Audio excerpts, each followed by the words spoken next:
There will now be an opportunity for silent prayer or meditation. Thank you. Please be seated.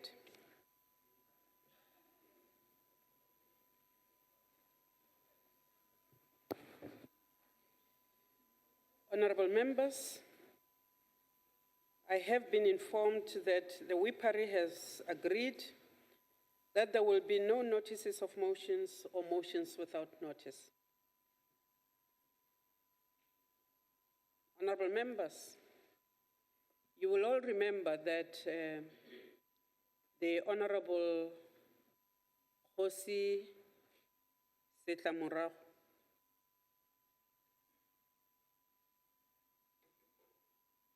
resigned from Parliament last month.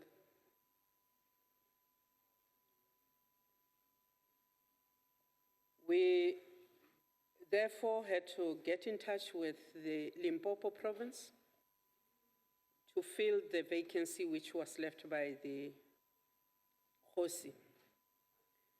I therefore would like to announce and welcome the Honorable M.D. Monakedi as a replacement to Kgosi. You're welcome, sir.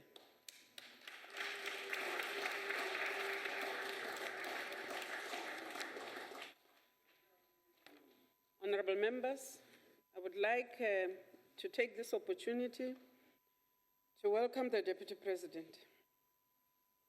Deputy President, we must now proceed to the first question addressed to you on the order paper, and that is a question which is directed to you by the Honorable Mpambo Shibukwane. Deputy President, you're welcome, sir. It's fine there, sir. It's fine there, sir. Easier there. Yeah, it's easier. It's easier there.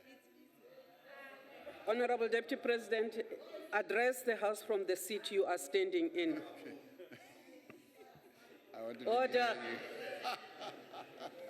Order, members. One day, the Honorable Mukuli will be the Speaker or the Chairperson, and she'll give. For now, I do. Honorable Deputy President, please proceed. Thank you.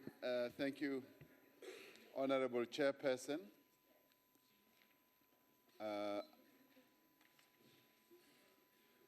It's a pleasure to be here.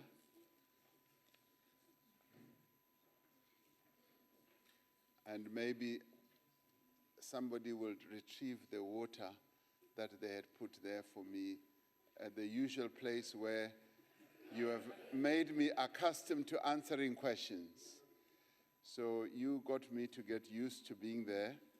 And now, without notice, you are moving me away.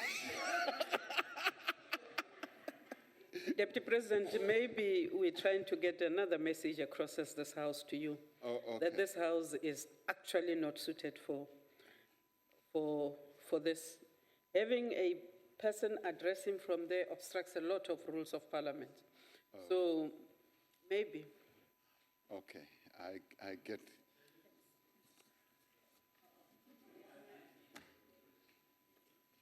On a point of order, I just wondered if the Deputy President was afraid of the Western Cape. What? Is not valid. The Deputy President is not afraid. Honorable members, I try to be consistent. You'll remember when the President was last here that we asked him to address and respond to questions from that seat. And that is exactly why I'm asking the Deputy President to do that. Deputy President, please proceed. I have now got the notice, thank you. Honorable Chairperson and honorable members, the National Sex Worker HIV Plan, which was launched in 2016, is fundamentally about human rights. It is about affirming the right of all South Africans to life, to dignity, and to health care, regardless of their occupation or even their circumstances. Section 27 of our Constitution guarantees the right of access to health care for all and explicitly includes the right to reproductive health care. This places what I would call a responsibility on the state to ensure that sex workers, like any other South African or a member of the society, are able to access healthcare services, support, and information. And essentially, this plan is also about public health, with HIV prevalence rates which are 3 to 4 times higher amongst female sex workers than amongst women in the general population. Our national effort to arrest new HIV infections will not succeed if sex workers are disempowered, if they are also stigmatized and marginalized. At the center of this plan is a peer education program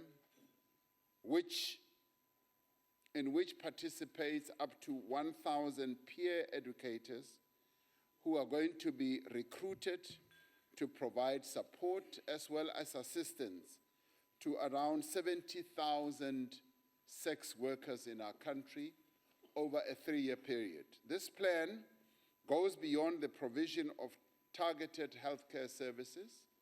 It also addresses issues of violence, stigma, alcohol and drug abuse, but it also touches on other important and sensitive matters such as depression, social isolation, forced migration, and also lack of economic participation. This plan, Madam Chair, is going to also sensitize healthcare providers who, like social workers and law enforcement officials, on the rights of sex workers to quality care, confidential information, as well as their right to consent. The fact that sex work is seen as an occupation that is criminalized, and I should say here, the Law Commission is still dealing with this matter, but this does not mean that the rights of sex workers to health care and other basic services should be disregarded. The fact that sex workers have such a high HIV prevalence makes it particularly important that we implement targeted programs that will have a meaningful impact on this epidemic. We will never be able to end AIDS in our country unless we dramatically reduce HIV, TB, and STI transmission among sex workers and other vulnerable groups in our country. Now, this is an overarching program in which we would like all sectors of society to participate in a helpful way rather than to participate in a way that is not helpful. Thank you very much. Thank you, Deputy President. The Honorable Mpambo Sibukwane.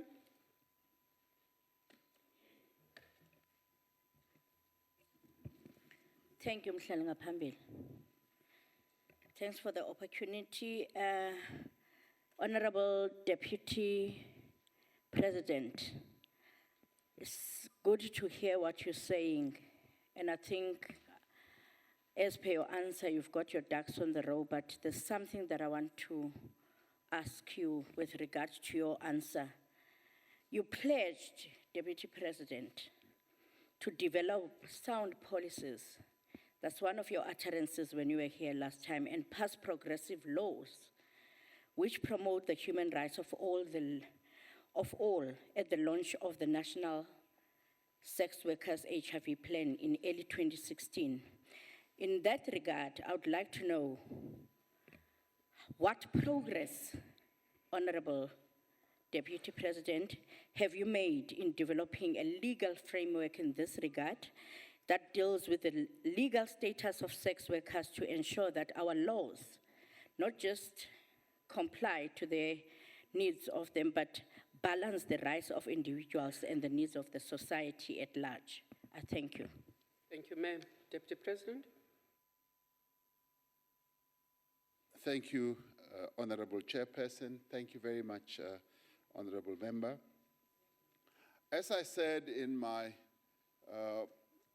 answer, the Law Commission has been conducting what I would call a thoroughgoing process in this regard. They've conducted some research, extensive consultations, and they are about to come out with a report that is going to shed light on this area. And as an independent structure in our country that deals with all these matters that could end up in legislation, I think we should give them the opportunity to come up with this type of position, and whereafter we will then be able to comment even as government and indeed as various other sectors of South African society. Now, the issue of the legal status of sex workers is a vexed issue, not only in this country, but in many other countries. Many people tend to have fixed views one way or another. Others will argue that sex work should be legalized. Others will say it should not be legalized. In other countries, it is legalized, and in other countries, it is not. What I've also learned is that in other countries, they actually do a portion of both. They legalize it, and there's also a question of illegality. So in our own country, we've in my view, done the correct thing by asking the Law Commission to deal with this matter. And because it is so controversial, because it is such a question that evokes a lot of emotions on all sides, I can tell you that there is a huge number of people who participate in sex work, who see sex work as like their profession. That is their job. And they say, we are sex workers, and what has driven us to be sex workers is a whole number of factors. But we still are South Africans, and we want to be treated with dignity. We want to be treated with respect like all other people in this country. And when we participate in our profession, we should not be subjected to being arrested, to being criminalized and all that. That is their view, and it's a strongly held view. Now, clearly, there are others who see it differently, and that is why the Law Commission's report is going to be very important in this regard, because it will give us guidance, and in a way, it will also help to structure the debate and the discussion that should ensue in our country. We are a country of people who debate matters, who discuss matters, and when that report comes out, we will probably be able to have a structured debate as to be able to give substance and content to the constitutional rights that a number of our people have. But the real challenge, as I was saying, is that this issue is fundamentally about the health rights of people who participate in this type of work and how we assist them, because they are South Africans. They are the people who are most exposed to HIV, and we must find ways of giving support and assistance to them. Thank you very much. Thank you, Deputy President. The Honorable Zwane. Thank you, Chairperson. Your Excellency, you have actually alluded to the fact that, like any other South African resident, the sex workers are entitled to quality health services, as it is a human right and a basic service to which all South Africans are entitled to. One would like to check, however, the capacity for SANAC to be able to dispense these preventive devices, and what would be the time frame that they've planned, and also whether there are plans to extend other services, other prophylaxis over a period of time in terms of the plan that has been drawn. Thank you. Thank you, Ma'am. Deputy President. Yes, thank you very much, Honorable Chair. There are some 153,000 sex workers in our country. And as SANAC, we launched this sex worker plan with a view of addressing the key challenges that they face, being exposed to HIV infection in quite an extensive way. And as I was saying, they are much more vulnerable and exposed to this than the general women population that we have in our country. And they are subjected to a whole range of other challenges and problems and dangers than many others. So the plan that we've got in place is being rolled out as we speak. And the good thing about it is that the sex workers themselves, both men and women, are active participants in rolling out this plan. They themselves are rolling it out. They are participating in it through various sub-campaigns that have to do with raising the level of consciousness, raising the level of care, and opening access to healthcare services, and things like rolling out condoms is also part of that plan. As to how long this will take, we expect that it will be a rolling plan because the challenge is huge. It could take up to 3 years of implementing this plan, and we are gladly being supported by a number of institutions. Government obviously underpins the funding of this plan, but we've got international partners who are part of this plan and who are giving us maximum support. Will this plan succeed? Our view is that yes, to a large extent, we want to see this plan succeeding so that we can reach out to as many sex workers as we possibly can. The good thing about it is that we have identified that sex workers are a special and vulnerable group that needs to be addressed, and we are also identifying the various areas where it is most prevalent. And the work that we're doing is focused on those areas and locations. Thank you very much. Thank you, Deputy President. The Honorable Shabangu.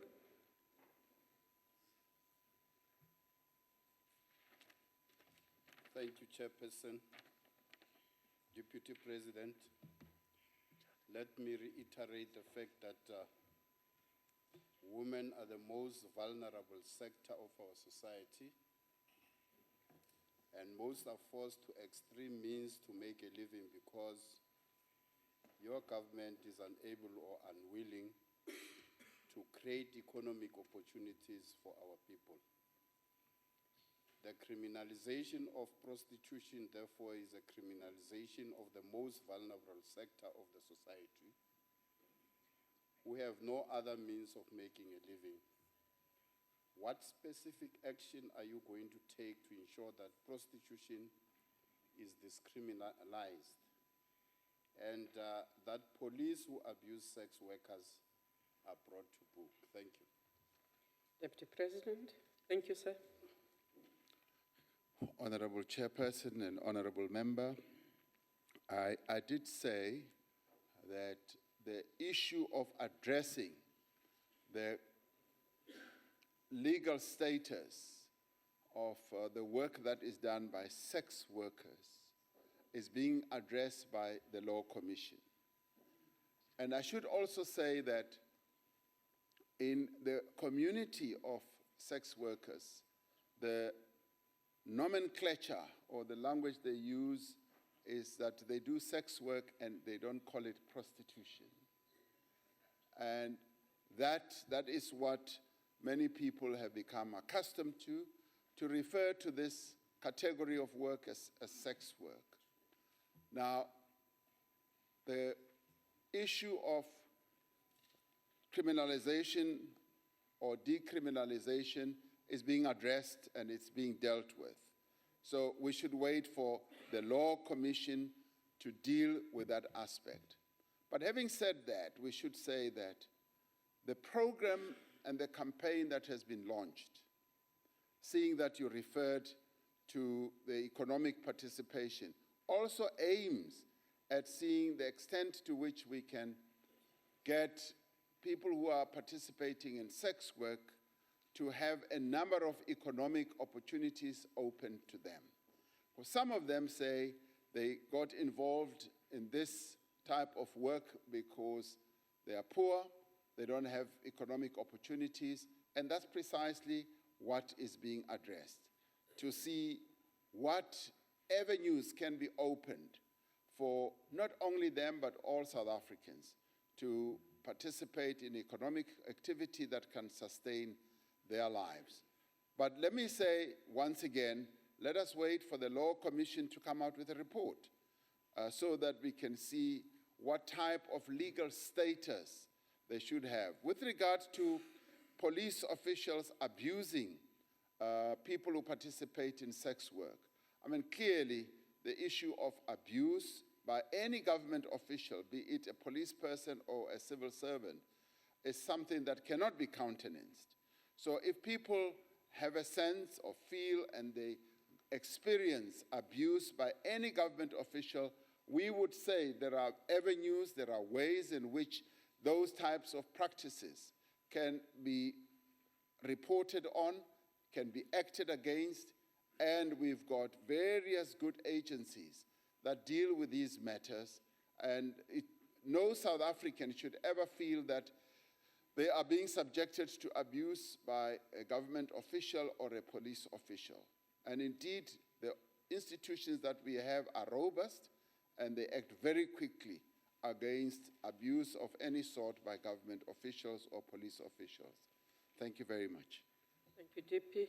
The last supplementary on this question is Ms. Ncita. Thank you very much, Chair. Mandibulele le ngcaciso icace kanje ngaka eyenziwe ngusekela mongameli. Umbuzo wami usekela mongameli umalunga nephulo elithathwe lisebe le-social development eMpuma Koloni lokuba banxulumane kunye nabantu abasebenza ngokushishina ngokwezocansi abazibiza ngokuba zi-pleasure executive. Ndifuna ke ukwazi ukuba ingaba i-office kamongameli inalo na unxulumano nala office phansi kwenhloko ka-Premier wephondo ngeziphakamiso zabantu abashishina ngolo hlobo. Ndiyabulela mongameli. Deputy President. Thank you, Honorable Chair, Honorable Member. Njengoba sazi sonke umsebenzi we-SANAC uwenza yonke indawo apha eSouth Africa. So ama-proposals aphuma kwama-province sidibana nawo phaya ku-SANAC. Into enhle ukuthi o-premier bethu nabo bango-chairman ye-SANAC. Yes, SANAC at the provincial level, SABC, Provincial AIDS Councils. So all proposals and all views that will emanate from provinces, from various government departments, even at provincial level, will be articulated at those structures, Provincial AIDS Councils, and in the end, they will cascade upwards to SANAC at the national level. Now, it's a real pleasure to hear about this type of work being referred to as people who do pleasure executive work. That is a new one. I've learned something today, Madam Chair, and we will be looking forward to an active interaction with the Eastern Cape Provincial AIDS Council to get to some depth on their description of this type of work because they possibly could bring new insights, and we would also be looking forward to some of the thoughts and the proposals that will be coming from there. Siyabulela ke, ndiyathemba ukuthi i-Provincial AIDS Council yase-Eastern Cape ke izawusicacisela kakuhle ukuthi ezi zinto nezimvo eziphuma phaya singaziqhuba njani at the national level. So into esiyibulelayo ukuthi i-province ne-province ine-AIDS Council and eyase-Eastern Cape iqhutshwa uPremier wethu, and so we all know ukuthi even at the local government level, the arrangement we have is that each municipality structure or local government structure should also have a local AIDS council, so that collectively, as we work together, we deal with this pandemic. Thank you very much. Thank you, Deputy President. Honorable members, we proceed to question number 2. It is posed by the Honorable Makuye. Deputy President. Honorable Chairperson, if the national minimum wage is going to be successful in terms of how it will be implemented, because we see it as a key instrument and an enabler of lifting the lowest paid workers in our country to come to a stage of wage empowerment. It is going to have to be implemented by employers, and it is to this end that we want to see employers becoming compliant, companies becoming compliant and implementing it to good effect. The social partners at the NEDLEC level have, in developing the architecture of how the national minimum wage will be implemented, they agreed on a number of measures that are going to promote universal compliance by companies. Firstly, they set the minimum wage at a level which I believe is practicable and can be implemented. And those who are not able to implement it will have various assistance measures that they can rely on. And those mechanisms have been put in place to assist those sectors and those companies that may encounter difficulties in meeting the minimum level of wage that we set. And what do these include? They include temporary exemption for companies and possible, and those companies who argue that they are not able to pay the minimum wage, and also vulnerable sectors of our economy. Thirdly, they agreed to establish what we call the National Minimum Wage Commission that would regularly review the impact of the minimum wage on employment, on income levels, and also on poverty, so that any adverse effect or impact that can be identified should be addressed as quickly as possible.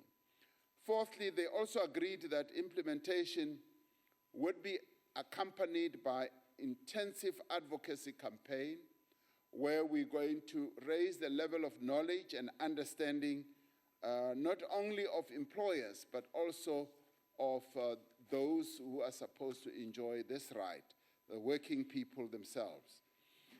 Now, in the preparation for discussions at NEDLEC, the Department of Labor commissioned a research report that looked, among other things, at the human resource as well as the organizational capacity to monitor and to enforce compliance for the minimum wage.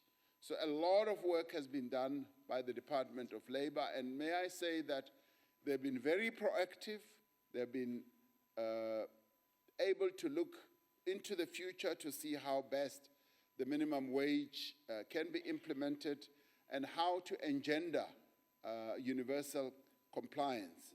They found quite a number of challenges and issues which they need to address in their research work ahead of the implementation. They found that the quality and availability of inspectors was a challenge, and this they've owned up to themselves. The International Labour Organization reported in 2009 that 60% of labor inspectors in South Africa have a level of education which at the moment may not enable them to execute the task as well as we want to, and therefore they need to be provided with additional skills so that they are able to enforce the minimum wage. Now, that is the first challenge, which we believe can be addressed. They also found that South Africa has about 1,056 inspectors that are stationed at 128 labor offices across the country.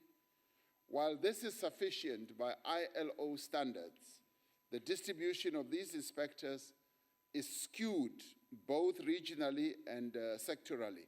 And this is another matter that they will address.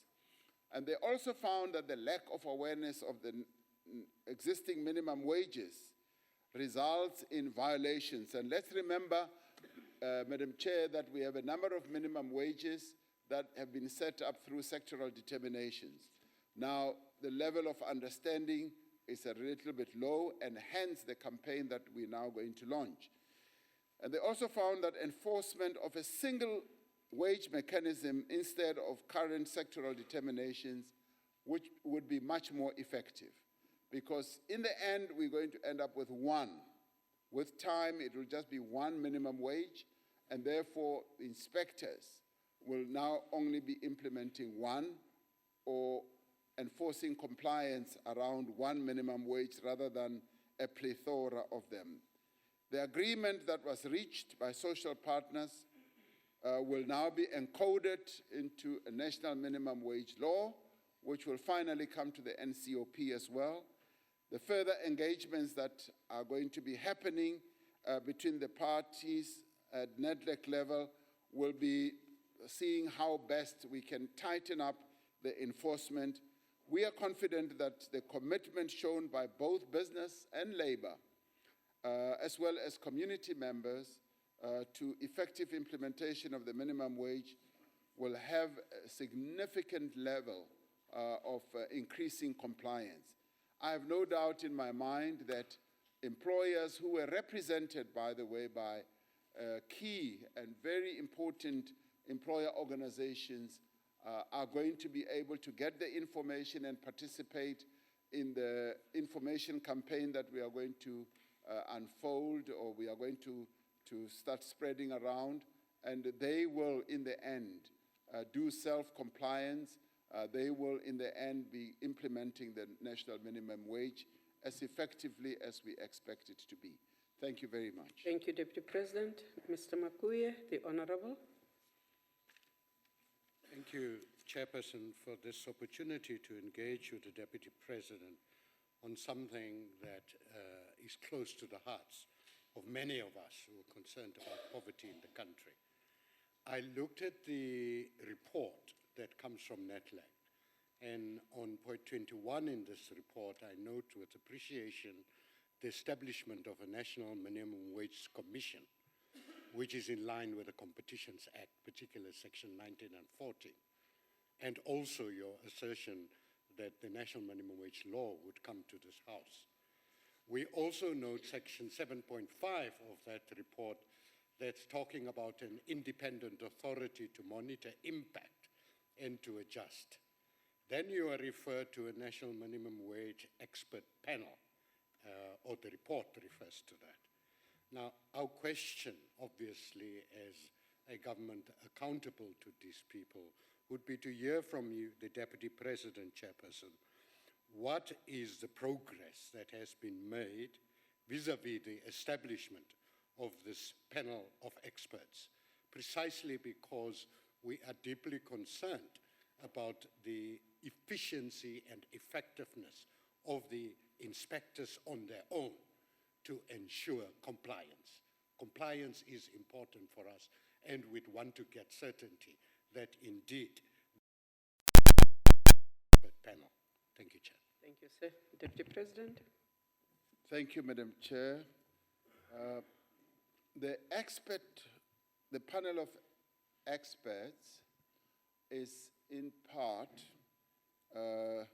going to be looking at specific issues that we believe still need to be looked at. In getting to where we are, we asked a panel of advisors, which the Deputy President appointed, and they are composed of experts from a number of fields and areas.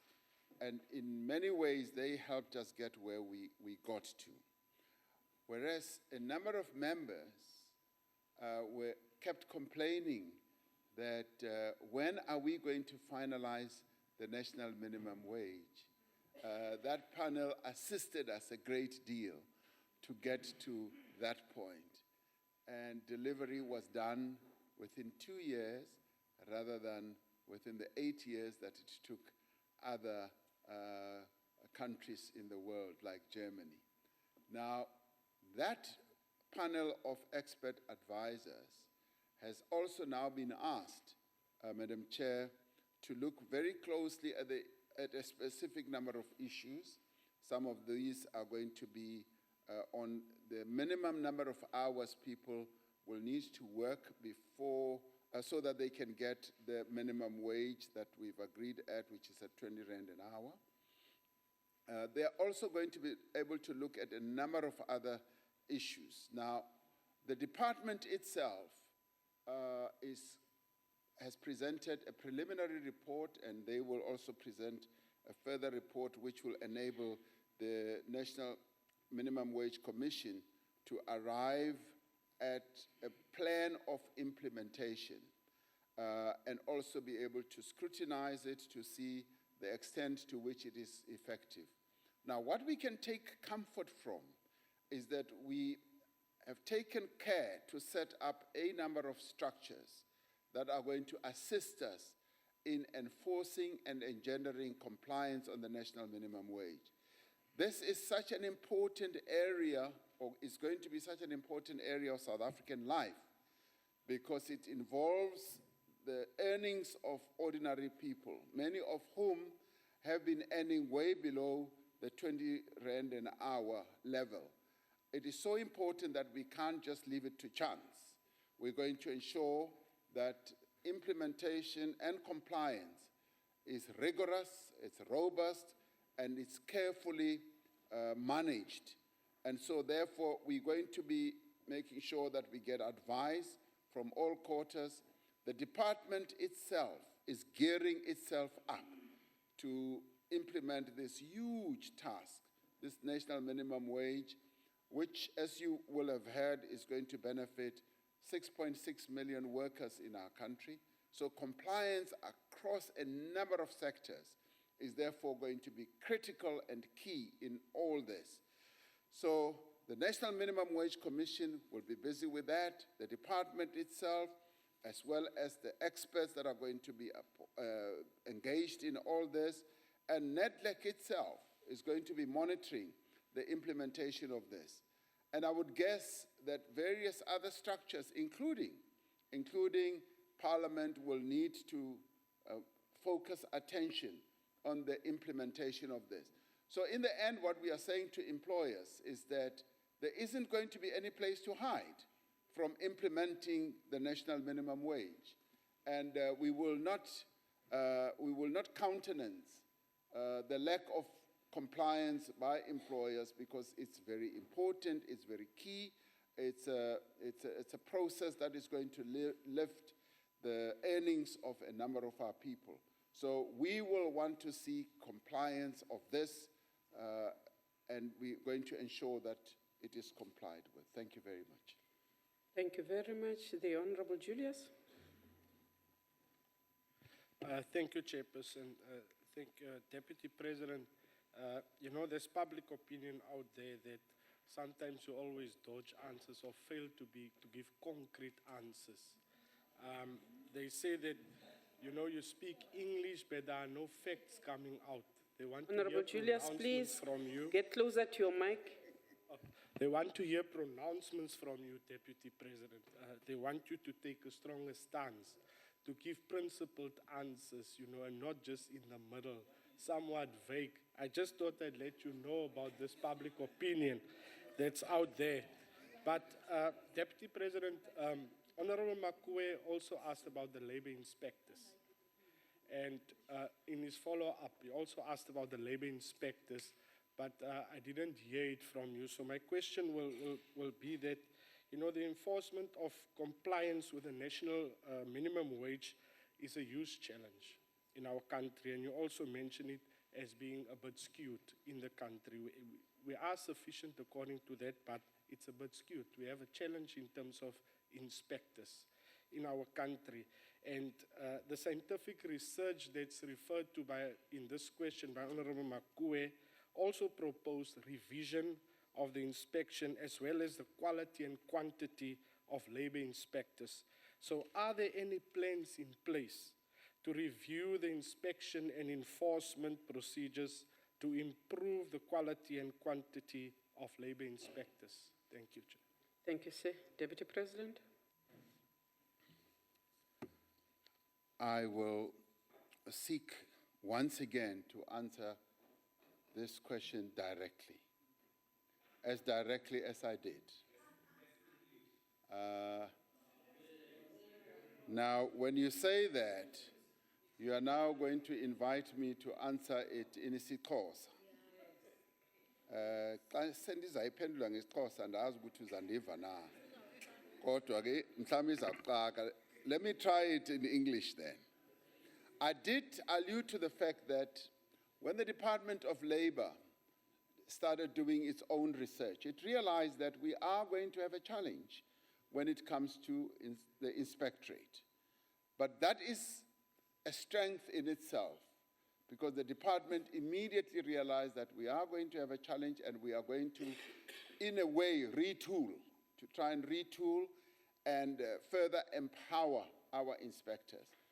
But what is going to stand in the stead of our inspectorate is that they are now going to be, if you like, policing one minimum wage rather than a plethora of them. I did say that, and I say it again. Rather than have a host of minimum wage levels, they are now going to be focusing on one. And therefore, their technical ability is not going to be so challenged because they'll be focusing on one across the various sectors. One of the things that we do have as a challenge which we're going to have to address is just the ratio of inspectors across the various provinces of our country. Because where there are many more workers, the number of inspectors are fewer. And where we have fewer workers, we find that we've deployed even more inspectors on a ratio of, say, of 100,000 workers. We find that, for instance, in the Northern Cape, we've got more inspectors than we do in the Western Cape, or in Gauteng, or in KZN, or in the sort of Eastern Cape area, Port Elizabeth, and East London area.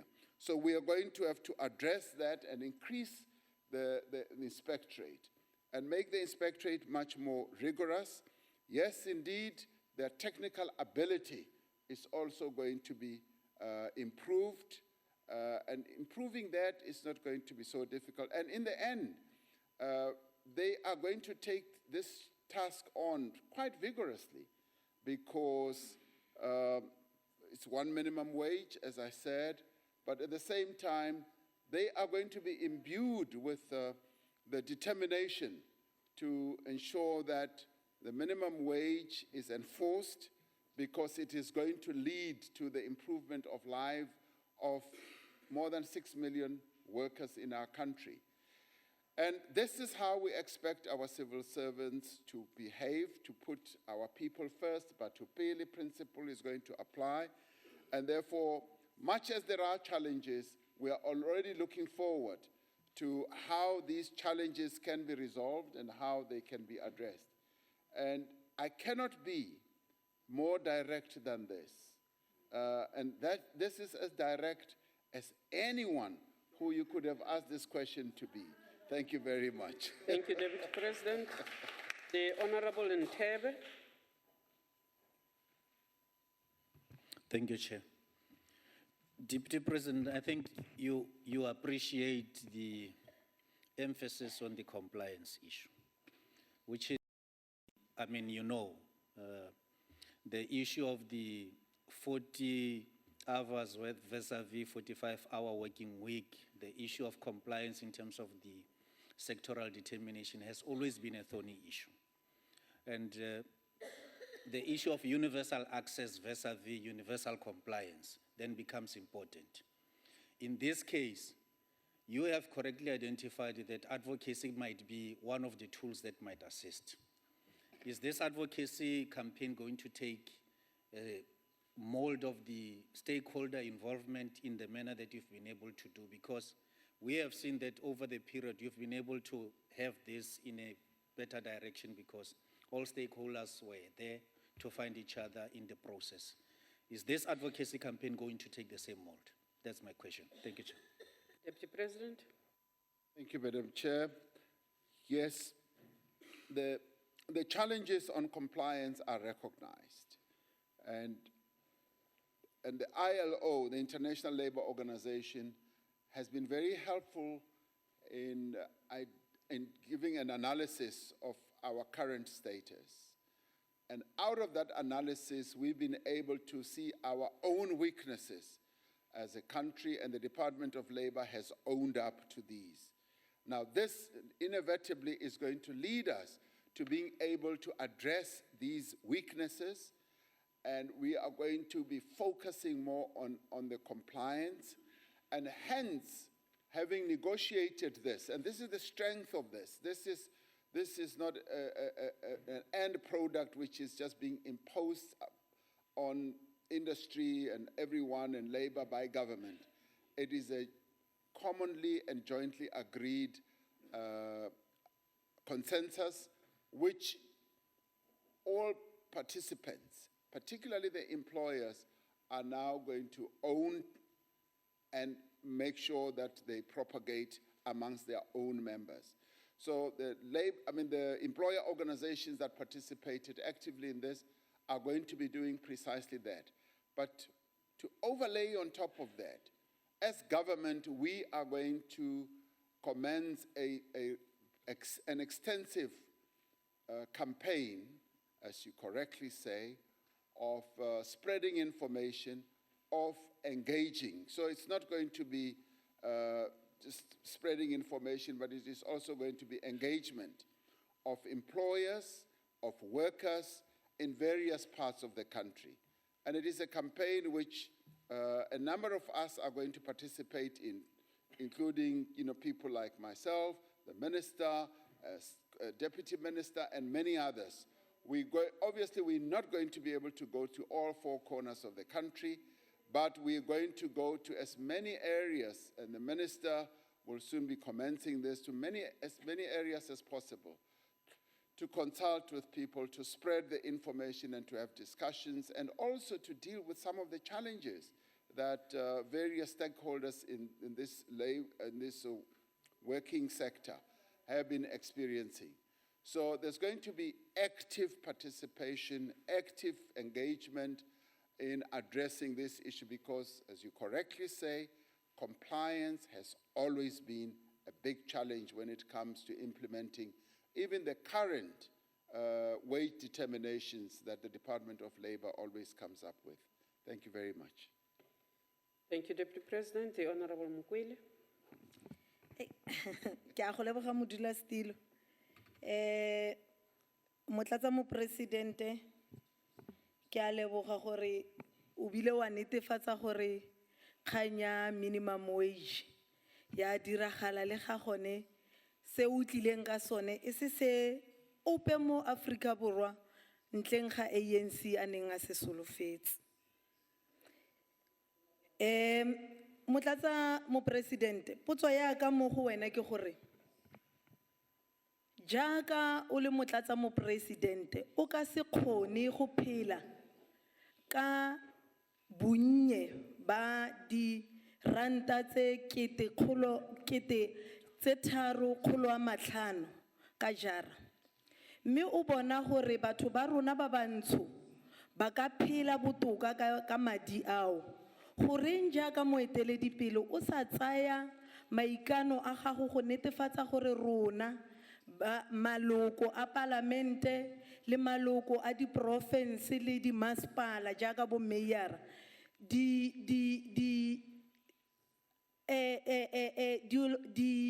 kgatlego kgotsa dilo tse re di kry-ang as benefits jaaka di maloko a palamente di a kgaolwa go netefatsa gore economy le madi ao a fiwang rona jaaka baeteledipele ba batho a ya ko bathong gore ba kgone go kry-a bophelo bo bo botoka. Goreng o sa dire jalo o netefatse gore molao wa fetolwa gore di benefits tse re di kry-ang jaaka maloko a palamente di kgaolwe gore ka gore re ikarabela mo bathong ba le re ikarabela mo badiredi ba ba kwa tlase re ikarabela mo di domestic workers re ikarabela mo di petrol attendant re ikarabela mo batho bao ba ileng gore ba tlhoka madi ao. Ke a leboga. Ra leboga mma. Motlatsa mopresidente.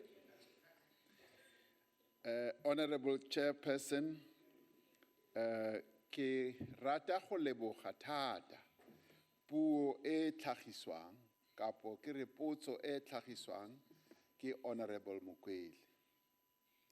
A ke simolle ka gore ka nnete ke a go leboga gompieno ha o bua sentle o re ke ile ka netefatsa ka ba ka phetha kgang yane e ne ke tlile ka yona fa e o ne o nroga ka yona o ne o nroga o njwetsa gore no a gona se ke se etsang se ke se dirang ka emella ka re nnyaa re ntse re sebetsa. Deputy President, Honorable Mokwele, you are on a point of order. Motlatsa mopresidente ga o sa itse le through you chair ga o sa itse le la batho o se ke wa le dirisa ga ke ise ke go roge nya ga ke ise ke go roge ke ne ke go botsa gore o tlo diragatsa leng tate. Thank you. That's not a point of order, but I think the message has gone through. Deputy President.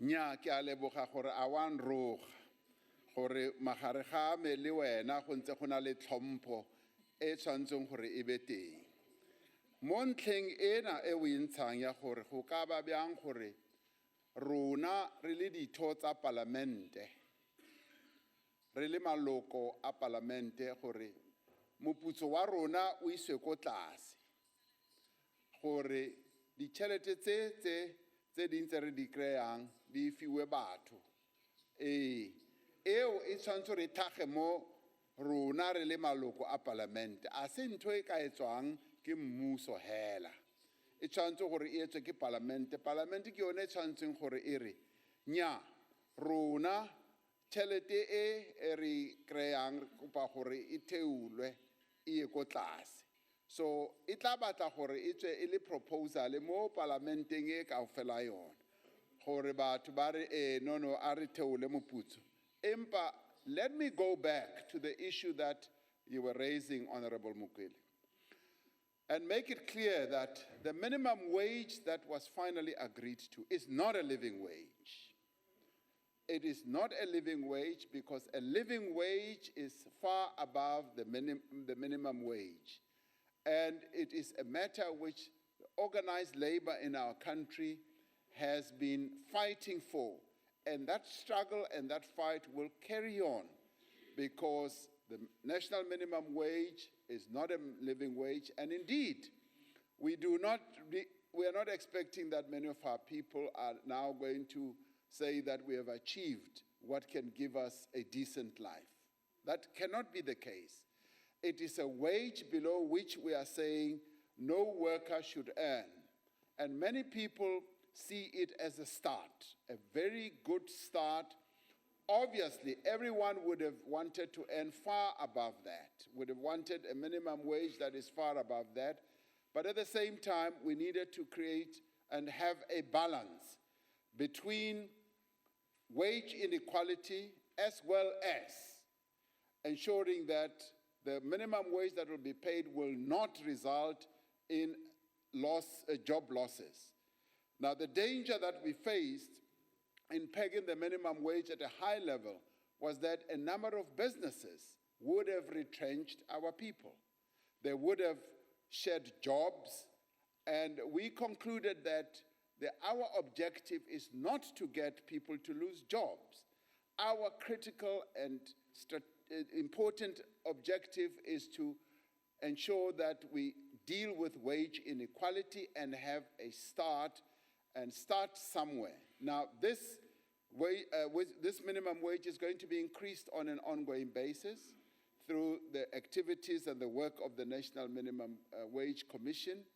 And what we have succeeded in doing for the first time in our country, the demand having been raised in 1955 by those who drafted the Freedom Charter, is that we now have, or we're going to have, a national minimum wage as from the 1st of May next year. And that in itself must be seen as a significant development in our country. And the rest of the work will obviously need to be done by trade unions as they demand a living wage going forward. But let me say, as I conclude, Honorable Mukweli, that the other issue, of course, is the issue of the issue of social security that is now going to be looked at. The comprehensive social security that has been raised by trade unions, that has also been raised by members of the community. The government has agreed that we need to address this, so has the business community. So already you can see that this is the embryonic start of a process which is going to lead South Africa to dealing effectively with the issue of inequality. Because in other countries, once they had the national minimum wage, the levels of inequality started going down, and we expect the same to happen in our country. So we are essentially on a path to effectively deal with the issue of income inequality. Ke a go leboga ge mme gore ka nnete o bone le wena gore go entswe tiro e ntle ya gore go be le national minimum wage mo South Africa. Ke ntho le wena e o e lebogang, re leboga ga go ntse go le bjalo. Thank you, mme. Ra leboga, Deputy President. The next question, honorable members, is a question posed by the Honorable Khela to the Deputy President. Deputy President, is question number 3. Madam Chairperson, government has been unequivocal in condemning acts of violence against the foreign nationals who live in our country. Government has been working together with various stakeholders to prevent acts of violence against all those people. This has involved policy interventions, community engagement, and targeted crime and combating prevention. Guided by the Interministerial Committee on Migration, which, as we all know, is chaired by Minister in the Presidency, Jeff Radebe, a multi-pronged strategy is underway. South Africa's immigration and refugee policy is being reviewed. Another area is the development of an integration policy for foreign nationals who are living in South Africa, and ongoing sustained dialogue with representatives of immigrant communities. Now, when it comes to issues that have to do with criminality, Operation Fiela, the security cluster, through the security structure, has undertaken intensive crime combating and prevention operations targeting hot spots in our country, in all the provinces. This has taken place alongside briefings to counsellors on their role in preventing attacks. This has also involved engagement with churches, NGOs, political parties, traditional organizations, and community-based structures. Engagement with immigrant communities has also happened, and public campaigns that have been aimed at preventing attacks on foreign nationals have also taken place in various parts of our country, where we have actively engaged with our own people, particularly in areas where foreign nationals have been attacked, that they should desist from doing so. At the same time, government continues to work against xenophobia, against racism, against sexism, and other related intolerances through a number of manifestations, such as Imbizos, community conversations, and other campaigns. We recognize that communities, by and large, have raised concerns and serious concerns about the involvement of some members of foreign national communities in criminal activity. We cannot allow these concerns to be used to fuel xenophobia and to fuel hatred and acts of intolerance against foreign nationals. A person who commits a crime is a criminal, regardless of their nationality. And such a person could be a South African, it could be a foreign national. If you commit a crime, you are acting in a criminal manner. And we will not say you are doing so because you come from such and such a country. So we invite all our people to work together as South Africans and foreign nationals to rid South Africa of crime in all its forms. And this we say, insisting that we should not be fueling hatred and intolerance against people from other countries. And I've always said that when many of our people and leaders were forced into exile, they were welcomed with open arms in a number of countries, and many countries not only on the African continent but globally. And we should also have the same level of tolerance and understanding and be able to welcome people from other countries with open arms. And indeed, in many parts of our country, that is the case. Many people from other countries are well welcomed. They are warmly welcomed, and we coexist with them in the best of ways. And these challenges we've only faced in a number of areas, and we are saying, regardless of whatever the challenges are, we cannot and should not be attacking people from other countries.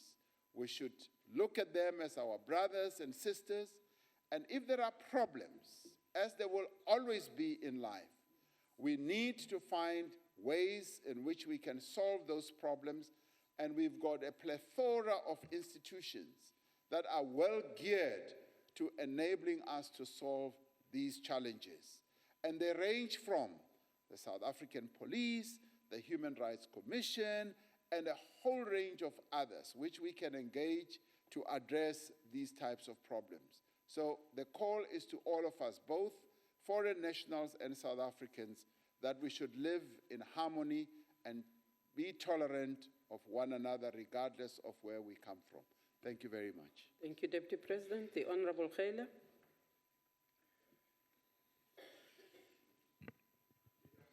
Siyakubulela Sekela Mongameli ngempendulo enhle hlobo.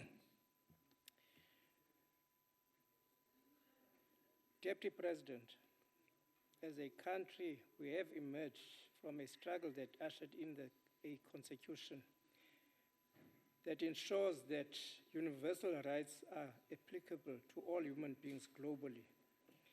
In this regard, how does our systems of immigrants management and control systems, as well as our criminal justice system, help us to achieve this constitutional obligation? System that will also ensure that South Africans are not abused by illegal immigrants. Thank you. President?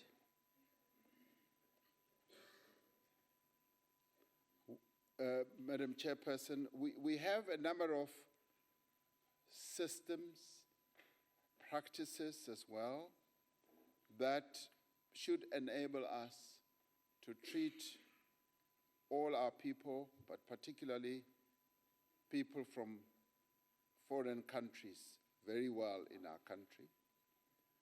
The other important thing which I mentioned earlier is that we've set up a team, a ministerial team that is being led by Minister Jeff Radebe, which is looking very closely at the issue of migration. And we've set this team up to look at the various aspects of the challenges that not only South Africa faces, but the challenges that many other countries face. Because this is a challenge that we have found a number of countries face, and in our case, we have been an oasis that has drawn to our shores a number of people from various countries, and we needed to come up with proper systems, proper practices that are going to give meaning to our constitutional architecture. Because the constitutional architecture that we have dictates that we should not only respect the rights of the people who live in this country, but promote those rights. So even people who come from foreign countries, they have rights, and we've got not only protect them, but we've also got to promote them and make sure that South Africa, as part of the citizenry of the world, lives in such a way that we promote and uphold the rights of all those people who live here. So we've got our constitution to rely on, but we've also got our immigration laws to rely on. Immigration laws that are being looked at as I speak through the committee, the structure that Minister Radebe is heading. And we are looking at a variety of things, including the economic participation in our country, the social integration in South Africa, as well as the extent to which they enjoy their human rights and how they are legalized and how they are properly integrated in South Africa. On that score, we think that we are on the right path. We think we are on the path of giving meaning and adherence to our constitutional construct, and we don't think that we are violating that. What we now are focusing on is to make sure that our own behavior as South African citizens vis-a-vis people from other nations is in concert with our constitution, that we do not violate their rights as much as we don't want our rights to be violated when we live in their own spaces. What started happening in Nigeria, for instance, when Nigerian citizens started reacting against people who work for South African businesses in their own country, was a very sad moment for us, because it demonstrated to us the real challenge and the risk that we would be exposed to as South Africans if we were to start attacking foreign nationals in our country, because that could lead to retaliation from those people from foreign countries. So we need to walk this tight path and tightrope very, very carefully. The good thing is that we've had meetings with representatives of the various other countries, and we think we are finding each other, and we should be able to find a method and a system through which we continue promoting each other's rights wherever we are. Thank you very much. Thank you, Deputy President. The Honorable Kaula. Ngiyathokoza sihlalo mhlonishwa iphini lika mongameli wezwe lokungqubuzana kwabafowethu nodadewethu basemazweni angaphandle kweNingizimu Afrika bekuyinto eyenzeka kakhulu lapha endaweni ezisemadolobheni okuhambe kwahamba ngesikhathi kwenzeka ke kwase abanye babo abaningi babo uzofumanisa manje ukuthi sebakhile endaweni ezisemakhaya abanye bayahweba kakhulu endaweni ezisemakhaya umbuzo wami ke mhlonishwa ukuthi yini usizo oselwenziwe uhulumeni uku-empowerisha amakhosi nezinduna okuyibona abanikeza amalungelo omhlaba endaweni ezisemakhaya ukuze konke okwenzekayo kube ngokusemthethweni bangabi sesimweni la bezocoshakala sebenikeza amalungelo kubantu abangenayo imvume yokuhlala eSouth Africa ikakhulukazi ngoba lokungqubuzana okuningi okudalwa yiyo imbango ye-contestation in respect of the scarcity of resources. Now uhulumeni wenzani ke ngoba mhlonishwa isikhathi esiningi uhulumeni wase-South Africa uyathatha esengathonke sabasemadolobheni kanti cha nathi basemakhaya sinamagunya nokuphila namalungelo afanayo nalabo basemadolobheni. So yini enziwa uhulumeni to empower amakhosi nezinduna ukuze konke kube semthethweni? Ngiyathokoza sihlalo. Siyabonga. Deputy President. Madam Chair, ngiyabonga. Ngiyabonga impela. The issue of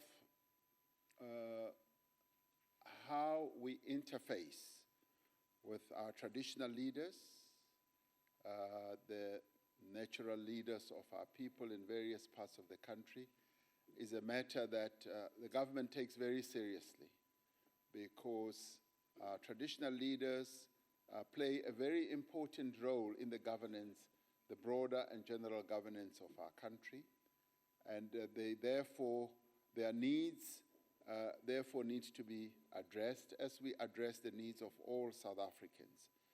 And in this regard, the discussions that are happening between the government and traditional leaders are ongoing, and they touch precisely on the issue that you have raised. Traditional leaders have raised key questions that revolve around precisely those issues, and discussions are going to be ensuing. But let me say that the economic empowerment of our people right across the length and the breadth of the country is something that government takes very seriously, but more particularly in the rural areas where there is even a greater scarcity of resources. We want to address it in such a way that this issue of scarcity of resources as well as opportunities is so well addressed that our people have a sense that the government is also taking care of their interests. And how is this happening? It's also happening through our provincial government structures, through our local government structures. It is a matter of joy and pleasure for some of us to hear how well a number of traditional leaders, in fact, the majority of traditional leaders, work well with our local government leaders, councillors and mayors. In many parts of the country, that is the case. And it is also a joy to hear how well they work with our provincial leadership as well. I know for a fact that our premiers spend quite a lot of time devoting quite a lot of attention to the issues and the challenges that our traditional leaders face. So the structures of government are so geared as to be able to address these matters at close range, and at the national level, government is actively involved in addressing those as well. And the president, for instance, seeks to spend time in meeting with traditional leaders, as well as the ministry that is involved in matters that have to do with governance, Kokta, the minister, and the deputy ministers spend a lot of time addressing these issues. Are there challenges? Yes, the answer is yes. There are a number of challenges, and some of them are of an economic nature. Are we trying to find solutions to these challenges? The answer is yes. We continuously try to find solutions so that we don't leave gaps in between.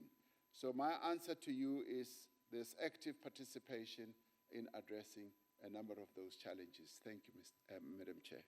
Thank you, Deputy President. The Honorable Mutla Shuping.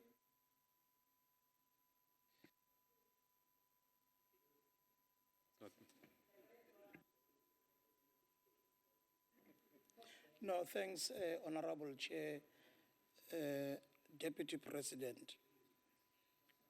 It is also important to highlight that the socio-economic conditions that South Africans find themselves in may not necessarily lead them to behave in the manner that we have seen in recent times, and with the result of the sporadic attacks on foreign nationals. I am happy to hear, Deputy President, that you are indeed also characterizing these attacks not as xenophobia, as South Africans do not have extreme hatred to their counterparts, African counterparts. However, we welcome also from your response the multi-pronged strategy that is forthcoming. We also welcome the success of Operation Fiela, that it has dealt with the criminal element insofar as these attacks are concerned. But one important area, Deputy President, that I would want to focus my question on is that also prior to that the House of Representatives of the Federal Republic of Nigeria are in their country, and we met with them yesterday. And we have reached an agreement that South Africans are warm people, welcoming. We live side by side with. There is no fear that our African brothers can have. However, having said all these things, is it not perhaps important that governments start to have a very targeted approach over and above the ministerial task team that has been established to ensure that these sporadic attacks are attended to before, not to be reactive at all times, and that we not necessarily, I know the interpretation of many is that, oh, Mutla Shuping is looking for the job for himself now. Honorable Mutla Shuping, your question, please.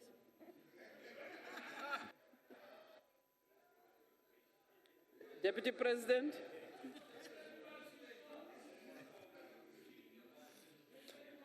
Thank you, Honorable Chairperson. I think when we deal with an important matter like this one, there should never be any member amongst us.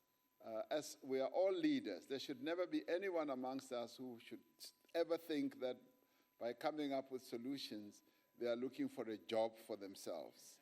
This is not an area where you can promote your own self-interest. Here we are promoting a collective interest, and that is one interest only, the interest of all South Africans. So we would welcome your active participation in helping us address this problem. And Madam Chairperson, I particularly welcome the suggestion that shouldn't we, before all these things happen, take proactive action, and in areas that we know could flare up?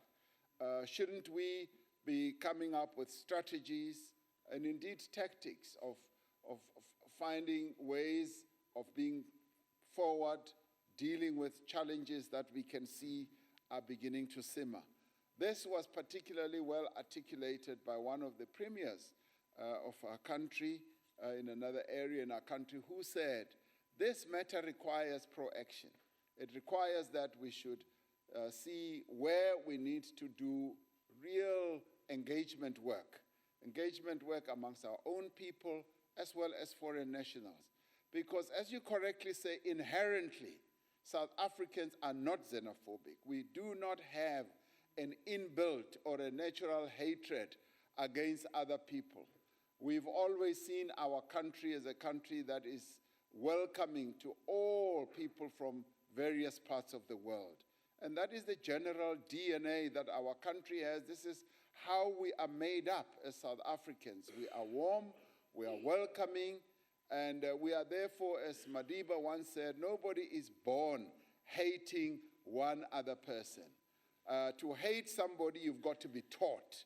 And in this case, South Africans have never been given lessons on hating other people. As South Africans, we do not hate other people. In fact, we love other people and we embrace them. And this is the ethos that we must be playing out. This is our orientation as a people. And it is also deeply embedded, not only in our natural disposition, but also in our constitutional architecture.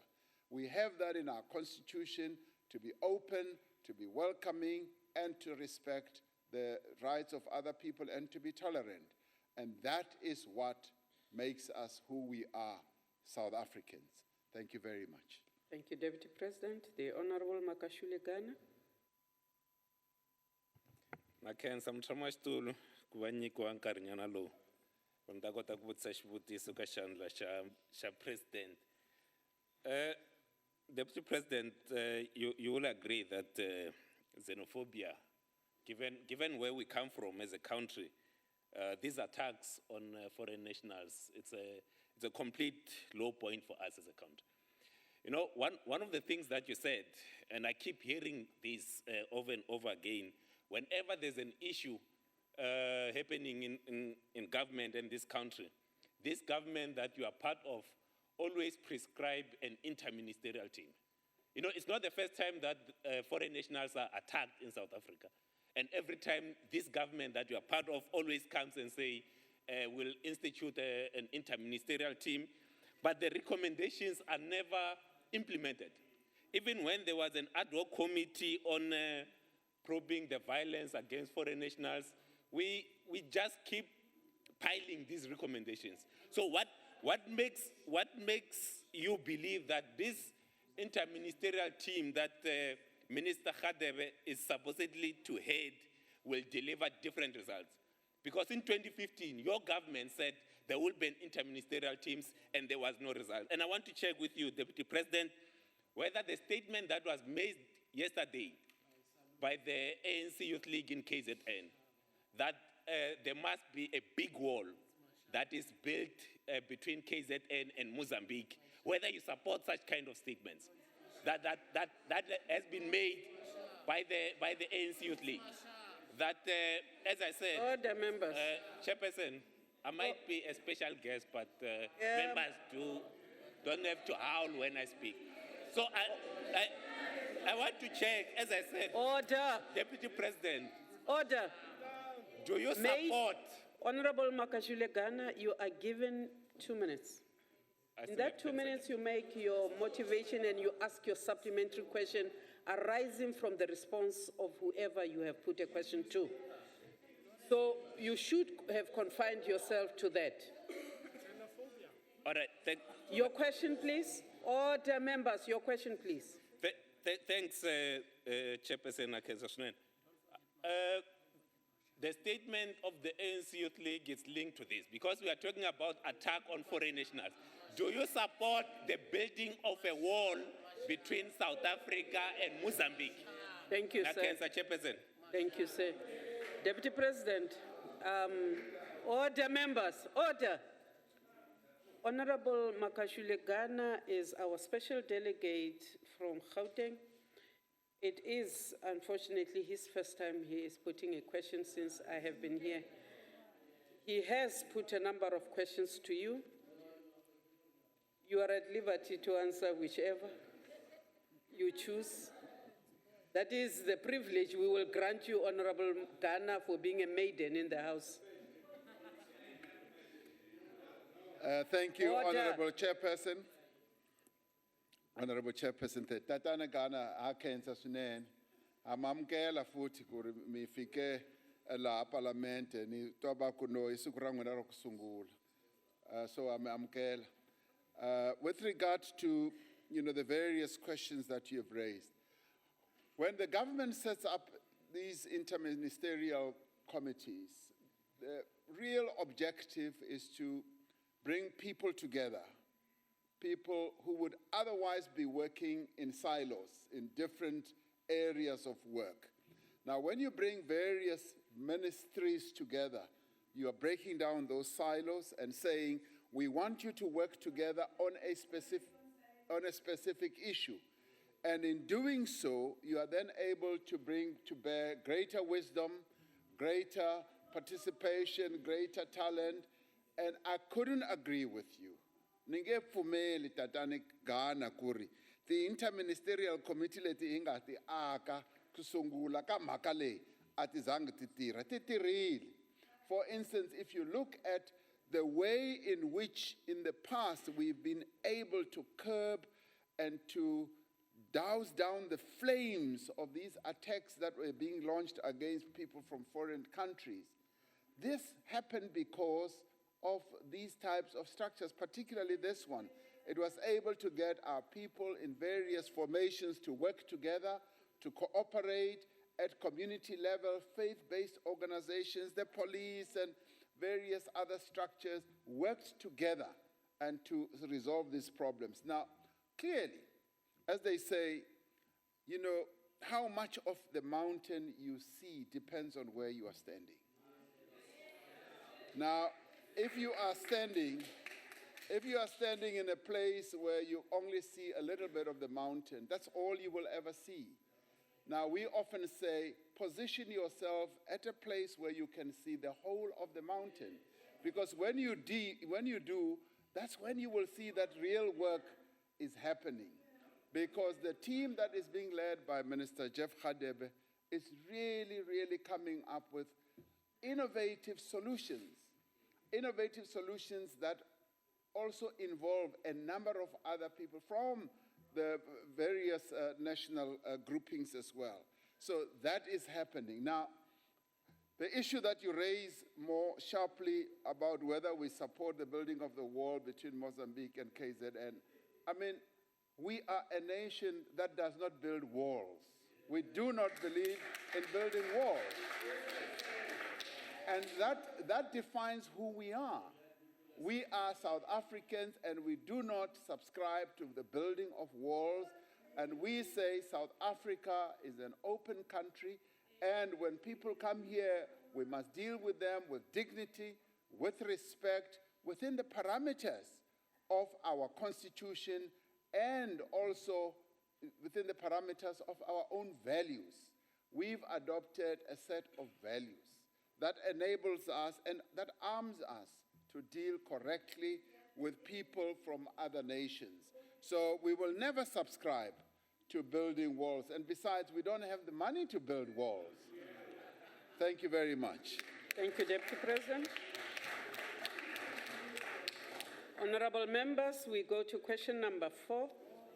Question number 4 is posed to the Deputy President by the Honorable Kaula. Deputy President. Honorable Chairperson, the government will do everything in its power to ensure that there is no factory closures or job losses in the poultry industry.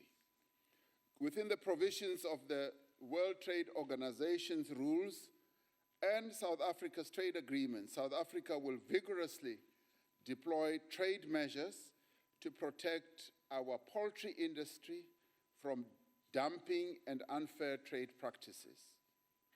Working closely with the private sector, government will deploy incentives and other support measures to protect the industry, to maintain production capabilities, save jobs, as well as to ensure food security.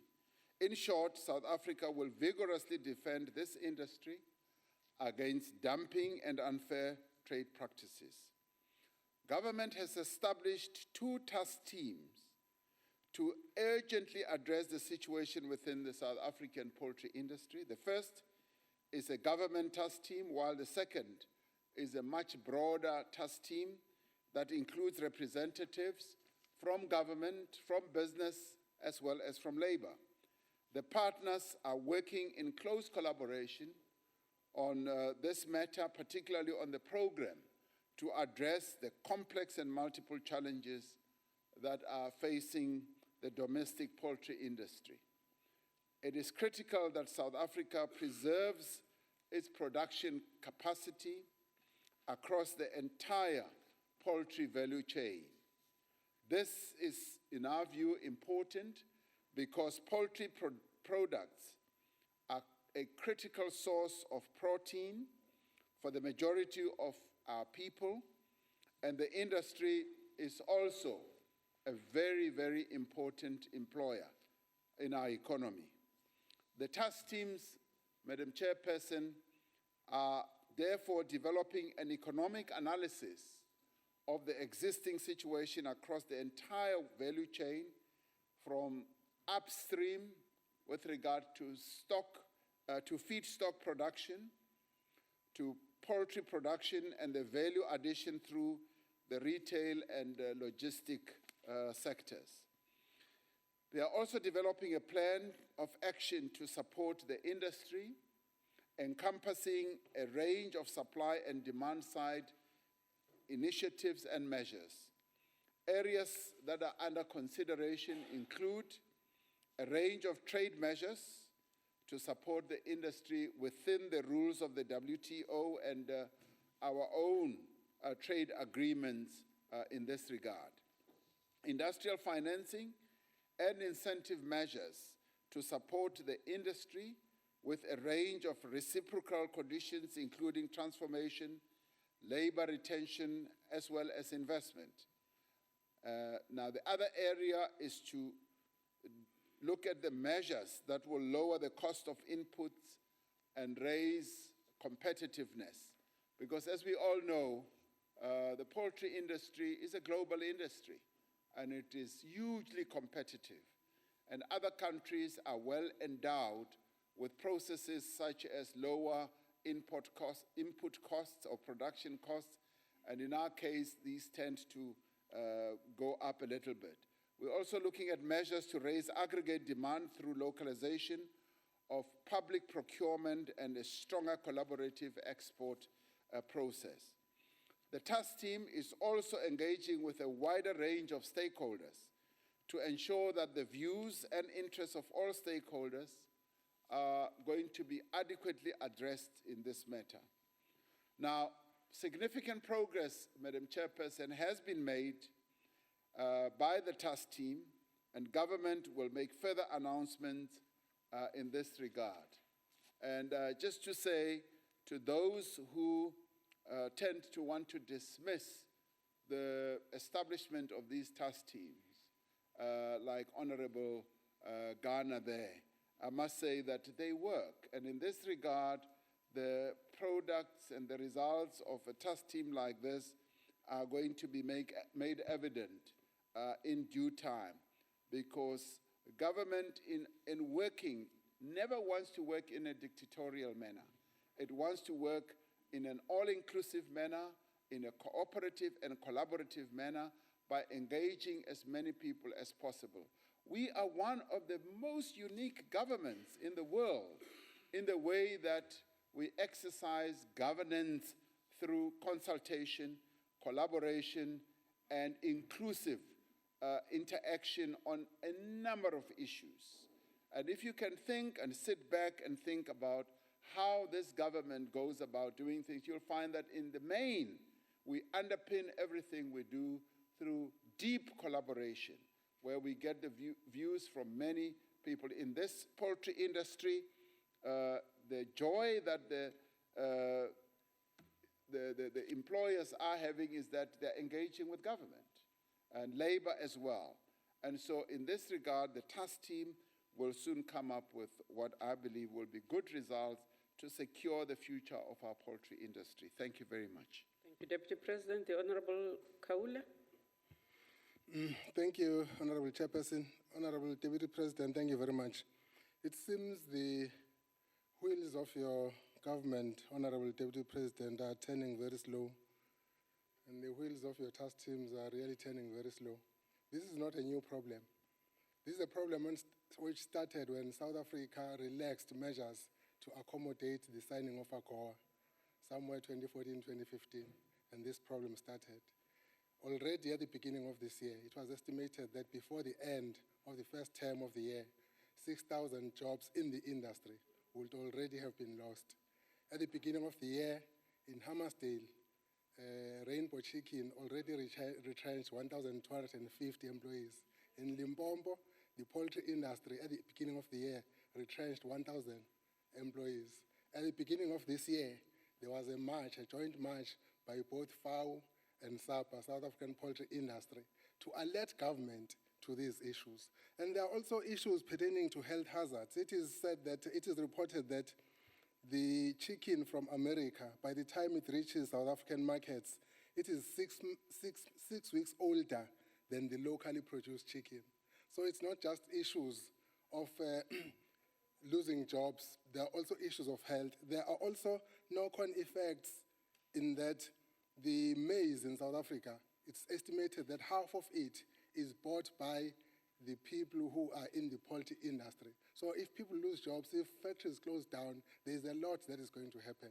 Now, instead of saying maybe these are measures we are still thinking Your question, about, please. in response to the problem that escalated, especially at the beginning of the year, what has government done? In Europe, what the EU has done is highly subsidize the industry to protect it. What is the South African government doing now? Because the problem is not now, Deputy President. It started long ago. Let's not think and do nothing. Let's do something. Thank you, sir. Deputy President. Thank you, Madam Chairperson. Honorable Kaula, I think you are raising a very important issue, which is urgency.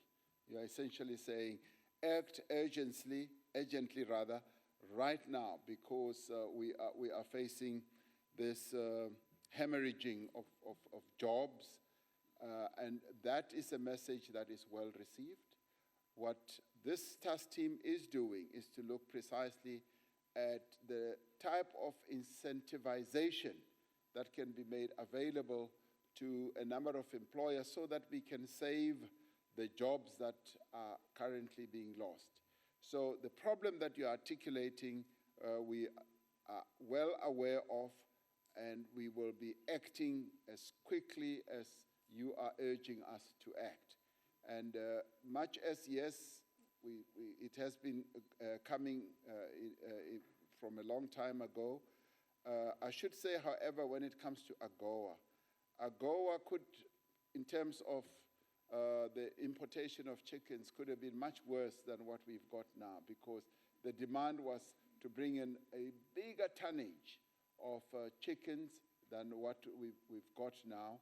And in the end, the agreement that was finally signed was much more favorable to South Africa, but at the same time, we needed to buttress and to support our own local industry in the face of what is happening now with the coming in of much cheaper chickens.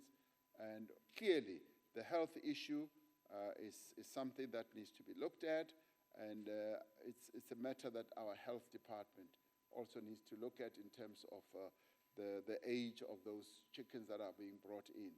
But my own information is that much as they are, so many weeks old, the health protocols are being observed to make sure that the lives of consumers in South Africa are safeguarded. But clearly the health department looks at things like that, and they are well placed to advise us. Thank you very much. Thank you, Deputy President. The Honorable Matebula.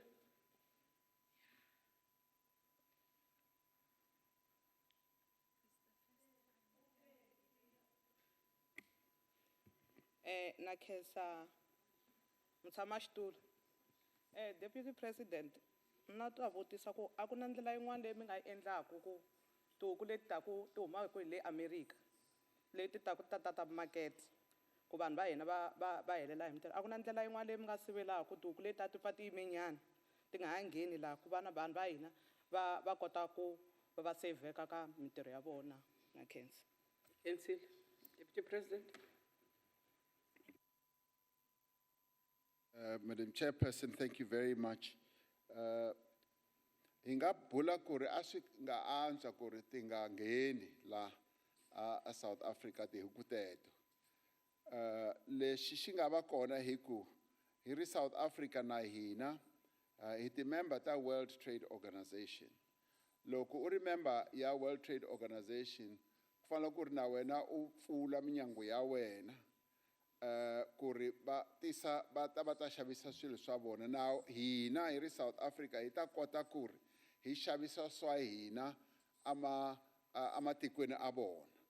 Manje loko hoku va nga ha swi tisi la na vona va nga jika va ku okay loko mi nga lavi ku ri hi tisa tihuku ta hina la swi bula ku ri na n'wina mi nga ha tisi swin'wana leswi mi swi kurisaka kambe loko leswi mi swi endlaka mi nga ha swi tisi ka tindhawu ta hina. So swi lava ku ri ke ku i minawu ya World Trade Organization hi ku loko u yi languta kahle hi ri South Africa a hi hanyi hi ri yexe la amisaveni hi hanya na matiko man'wana. So ku hava not a single country can say that it's an island. So as we trade, as we transact with the world, we are transacting in an interconnected world. You know, the president of China, Xi Jinping, articulated this so well at the Davos Forum when he said, let us use globalization rather, to empower ourselves and our own people. What actually we should be doing is to see the extent to which we can use globalization to try and prevent the losses of jobs that we are suffering from now, but also keep a door open to be able to trade with other countries. And he says, in the beginning, they suffered immensely, but it was when they started swimming in this ocean that they found that they could find their way around a lot easier by utilizing globalization, trading with the world in a much more effective way. And they've used it to grow their own economy. I think the challenge for us is to see the extent to which we can prevent job losses, but also be able to sell what we produce in a much bigger way to other countries. Because it is when we sell our goods, what we grow and what we make to other countries, that we will be able to grow. We will not be able to grow on an insular basis on our own, where we look just at ourselves and say, let's close our doors and our windows to the world and just have our own trading inside. We must use the world as a platform to trade with the world, but at the same time protect ourselves. Thank you very much. Thank you, Deputy President. The Honorable Khela.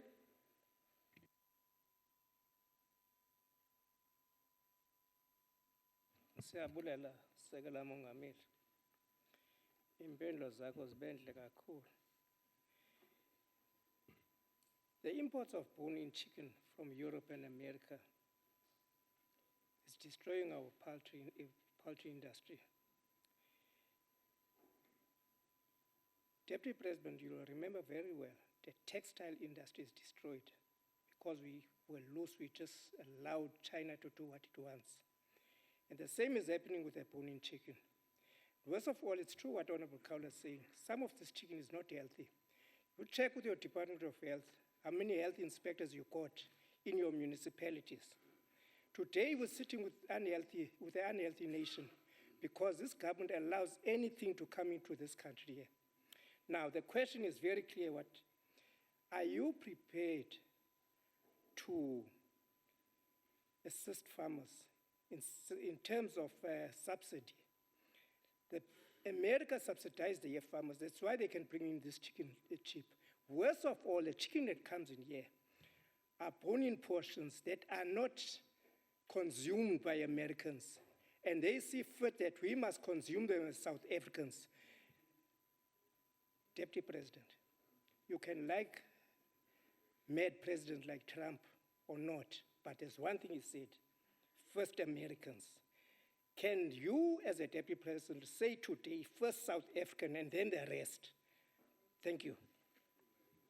Thank you, Deputy President. Thank you, Honorable Chairperson. I think all of us can say, yes, first South Africans, but as we operate in an interconnected world.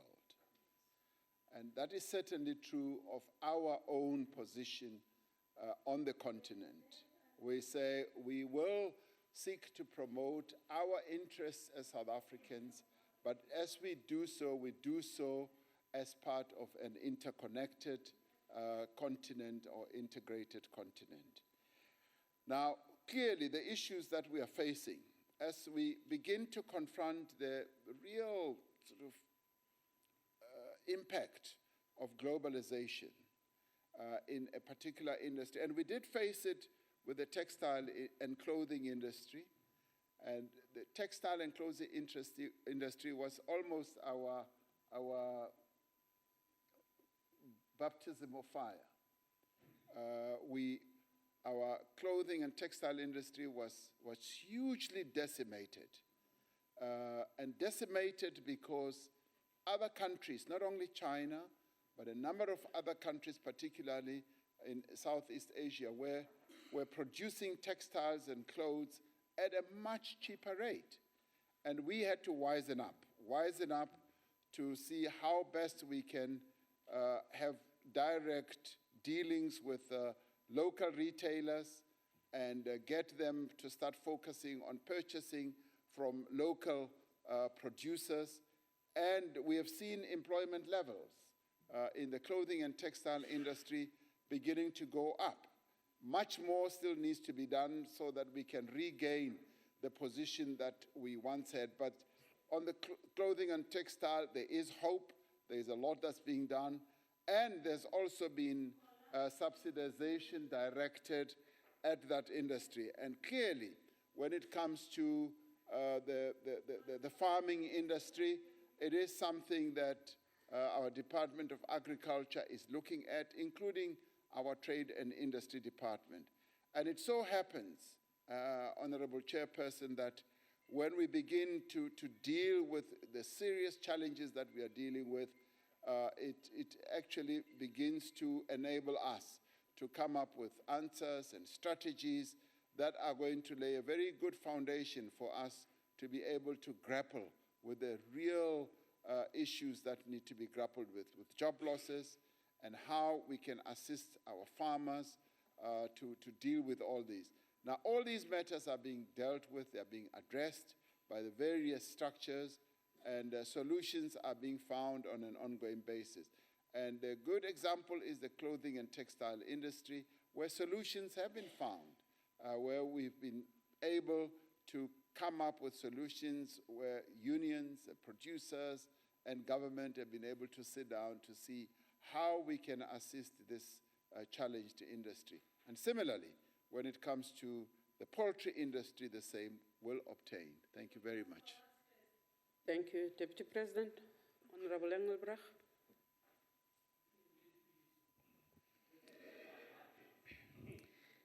Thank you, Madam Speaker.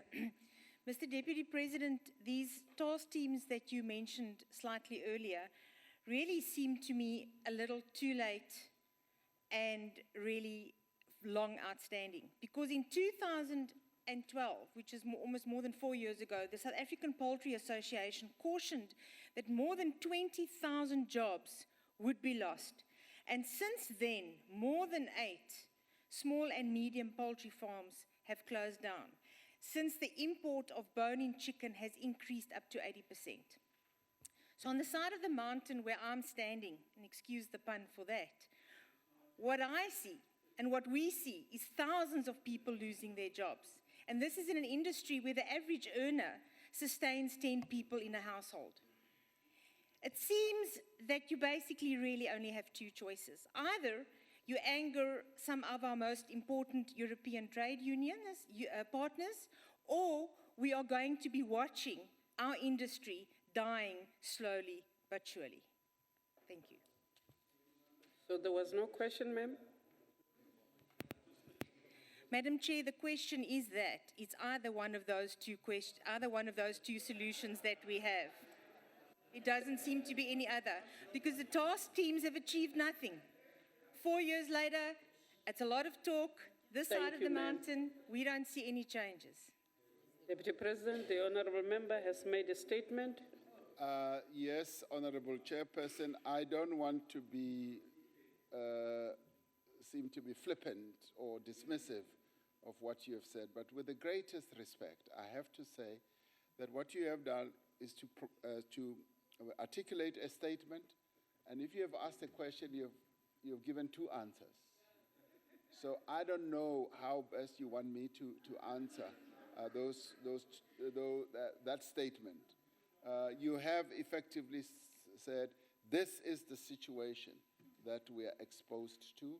It's either we fight with our European trading partners or we just countenance the loss of jobs. Now, what I said in my statement in chief, or my answer in chief, was that we're going to seek to do everything to prevent further job losses.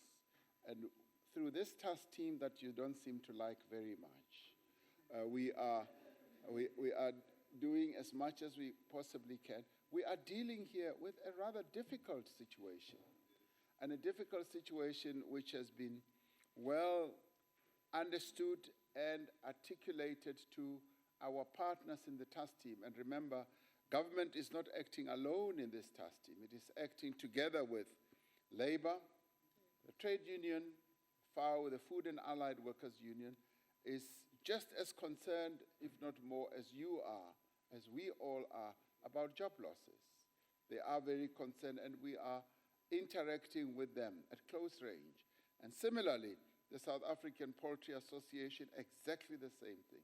So we are facing a common problem which requires that we should come up with strategies and answers. It could be easy to close down, we just close down our country and say, no, you can't bring in anything. And then there are retaliatory measures that can be taken against us. One of our BRICS partners, Brazil, also sends us their poultry here. We could retaliate and say, you're not going to send your poultry, and they'll say, fine, then you're not going to send whatever export you take to us. So a balance has to be found. We've got to find a good balance.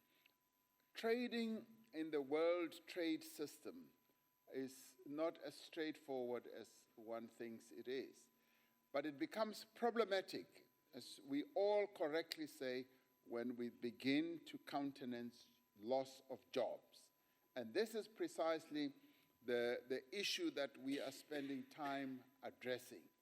And we are obviously trying to find solutions to stem the loss of jobs so that our people don't lose jobs. And that is our primary focus.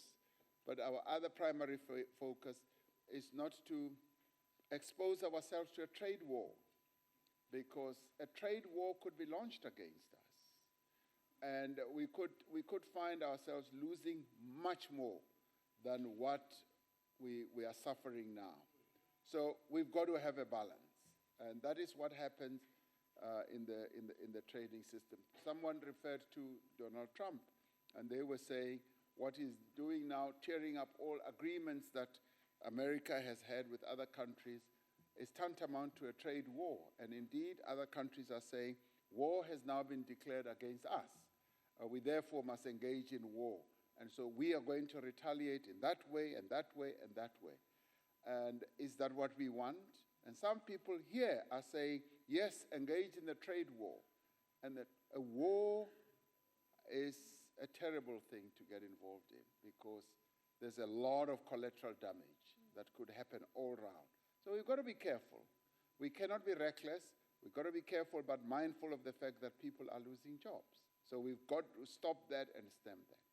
Thank you, Madam Chairperson. Thank you, sir. We are proceeding to question number 5.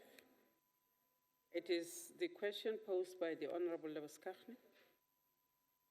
Deputy President.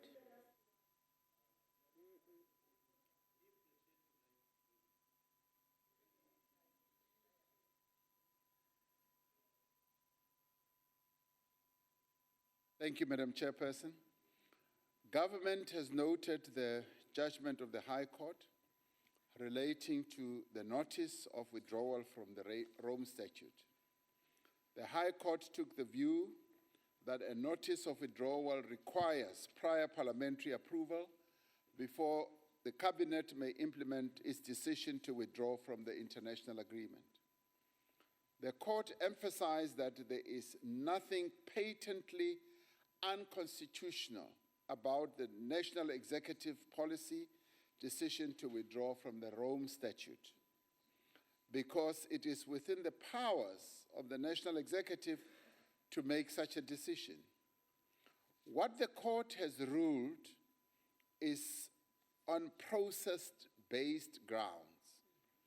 After careful consideration, government has decided that the orders in this matter will not be challenged. Cabinet has established a technical task team, again, to develop a compliance roadmap to address what the High Court considered to be the defects in the procedure preceding the issue of the notice of withdrawal. Government has therefore already written a letter to the United Nations Secretary General to revoke the instrument of withdrawal from the Rome Statute of the International Court, Criminal Court. The Minister of Justice and Correctional Services has also withdrawn the implementation of the Rome Statute of the ICC repeal bill from the National Assembly. To reiterate what I said in this House in November last year, government's approach to the issue of the ICC is informed by extensive experience of the demands and challenges of achieving peace, reconciliation, and reconstruction, particularly on our continent, Africa. South Africa is committed to the protection of human rights and to the fight against impunity by anyone. The intention to withdraw from the ICC should therefore be understood as a critique of the manner in which the institution has functioned, rather than a rejection of the underlying values of the institution. South Africa, therefore, will continue to work for peace. It will continue to work for stability and the equal protection of the human rights of all people. I thank you. Thank you, Deputy President. The Honorable Lewis Kachne. Thank you, Chairperson. Thank you, Deputy President. We are pleased that the government has given notice to the United Nations that we are revoking our instrument of withdrawal from the ICC and that we withdrew the implementation of the Rome Statute of the International Criminal Court Act repeal bill from Parliament. It is important that for the government to abide by the rulings of the court. We are, however, disappointed with the leadership that we as a country displayed when we took the hasty and unconstitutional decision to withdraw from the ICC without consultation and in a dictatorial manner that you, Deputy President, said that this is not what the government is doing in the previous question. In the first place. Thankfully, our poor example wasn't followed on the continent, with only Burundi, with its dismal human rights record, following suit to date. Now that you've signaled the tactical retreat with the notices to withdraw, or with the withdrawal, what is the South African government's long-term relationship with the ICC going to be, and what can we expect as a renewed commitment to the human rights-based foreign policy, which was promoted by Nelson Mandela and which aligns with our constitutional democracy. Thank you, Madam Deputy President. Our relationship with international bodies is largely based on our membership of the UN, the ICC, and indeed many other substructures of the UN, like the Human Rights Commission and many others, UNESCO, you name it, the UNDP and so on, are all substructures of the UN. So we continue to subscribe to the values of the UN. We continue to subscribe to the Charter of the UN, and what we had given notice about was to withdraw from the ICC, and it was largely based on the manner in which we saw the ICC operating. Now, a court of our country has ruled in this matter, and we, in terms of our adherence to the rule of law, to respecting the decisions of the judiciary, we have said we will accede and subscribe to what the court has ruled on, and therefore have withdrawn that notice, but not only done that, but also withdrawn the bill here. And clearly we want to follow the process and procedures that we need to follow. And let me just say that what happened in the past was not willful. It was not willfully done. It was not meant to sidestep any process. It was a mere interpretation of our constitution, which the court has said should have been looked at differently. Now, what are we going to do? Are we going to continue with our foreign policy process underpinned by a respect for human rights? Of course we are. That is our ethos. That is what drives us. And because what we seek to do is to implement the principles of our own constitution. And having been ably led by Nelson Mandela in the path of respecting human rights, this government and those that will follow as led by the governing party will continue to do so. Human rights is the bedrock of our constitutional and, if you like, ideological orientation. That is what guides us. That is part of our ethos. So we will never move away from that path, and we will stick to that route that we have chosen ourselves. This is not an imposed route. This is a self-chosen route to ensure that we respect the human rights of all people, whether they live here in this country or in other countries. Thank you very much. Thank you, sir. The Honorable Ntebe. No, Deputy President, luckily we all agree that in a constitutional democracy, the rule of law is deeply rooted as part of that. One, in this case, I don't consider the decision by the executive to withdraw as a retreat.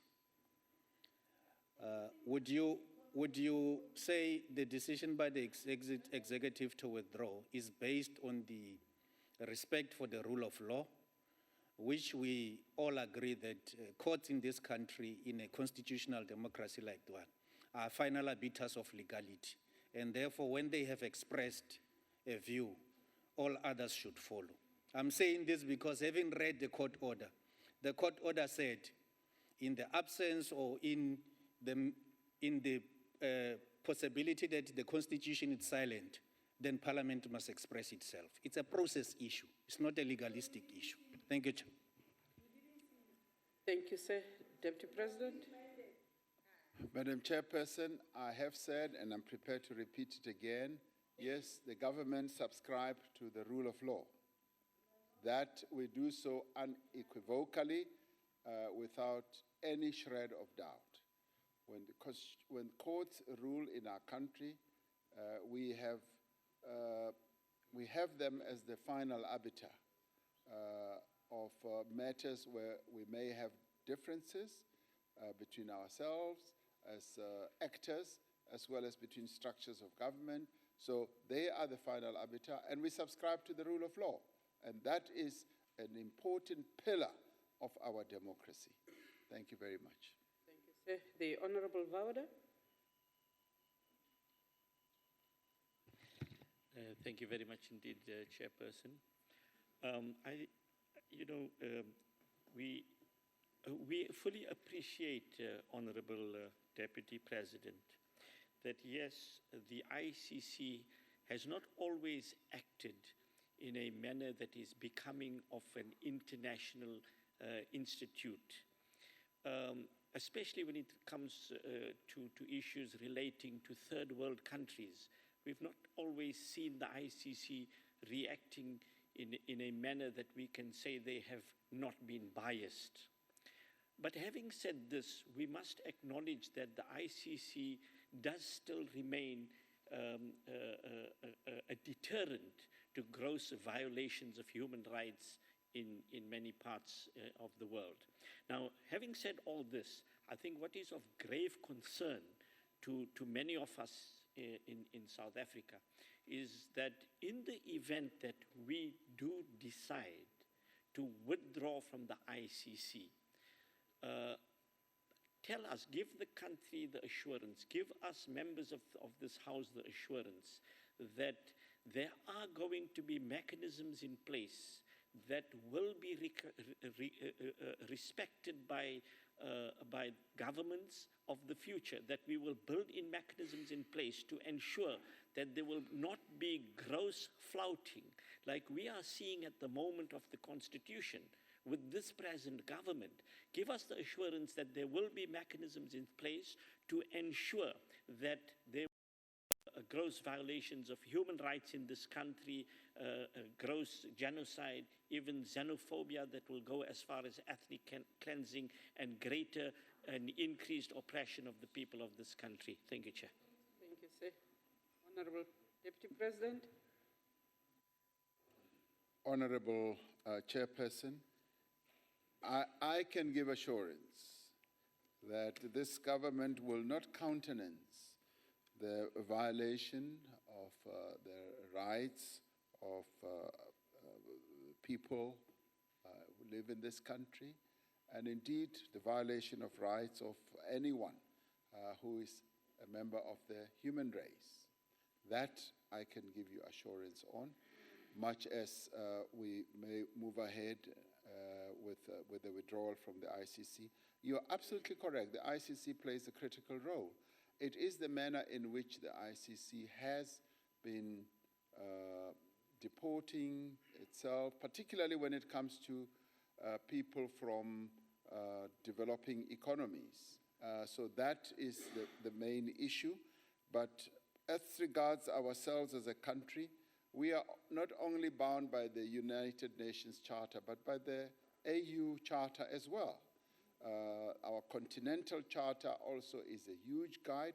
Our Constitution is a huge guide, and our own natural common law and principles are a huge guide. So we've got a lot of checks and balances along the way in relation to the observance of human rights and not countenancing gross violation of human rights. So that assurance I can give you. Thank you very much. Thank you, Deputy President. The Honorable Mikilakas. Thank you, Honorable Chairperson. Honorable Deputy President, I think it is very difficult for you to make a commitment on behalf of future governments of this country. It must be even more difficult for you to make commitments on behalf of other African countries. Now, as we have said, and you've said it yourself, the ICC is a very important institution. At this stage, there is no alternative for the ICC with the same bite, the same powers. The African Court of Human Rights can make recommendations, but it does not have the same powers that the ICC has. Having said that, it is important to bear in mind that we will not be the only country leaving. other African countries will follow. Do you not find it concerning if there is no alternative in place that can call leaders of other African countries or other countries in the rest of the world to account, that we leave at this stage before having something in place to ensure that on our continent at least, human rights are respected? That's the first thing. And at the same stage, my question goes to the fact that I know South Africans not to be people who run away from problems. Would it not have been better to stay in the ICC and lobby for a bettered institution if we have certain issues? It's just concerning that we leave now, and we leave a lot of people on the continent, not only our country, on the continent, and the rest of the world, exposed to possible human rights violations that can't be prosecuted if we are outside of the space of the ICC. Thank you. Thank you, sir. Deputy President. Thank you, Madam Chairperson. The structure that we've got on the continent, much as you say, does not have teeth and it can only make recommendations, is still a very important structure. It's an African structure that, with time, will be able to be as effective as we would want it to be. Now, that is one structure that can act in the same way, if not now, but later, and needs to be given the right opportunity. Now, yes, you're right, we never run away from any problems, but we're not the only ones. There are quite a few other countries that have expressed their own concerns. I happened to have a discussion with the Prime Minister of a European country who are members of the ICC, and in the course of that conversation, when I met him, he said, we can understand exactly where you're coming from as South Africans. This, in many ways, will also send a very strong message to the way the ICC functions, so that the ICC itself can have an introspective look at how it functions and operates. And this will, in time, be something that stands the ICC in good stead, because the ICC will then be able to, having corrected itself, become once again that instrument that can be a lodestar and attractive to various other nations, so that there could also be either so attractive that many others can be part of it. And he also remarked that, isn't it interesting that some of the countries that are so forward when it comes to human rights are not members? And he cited one such major country that is a leader on the human rights field. And he said, and they are not members.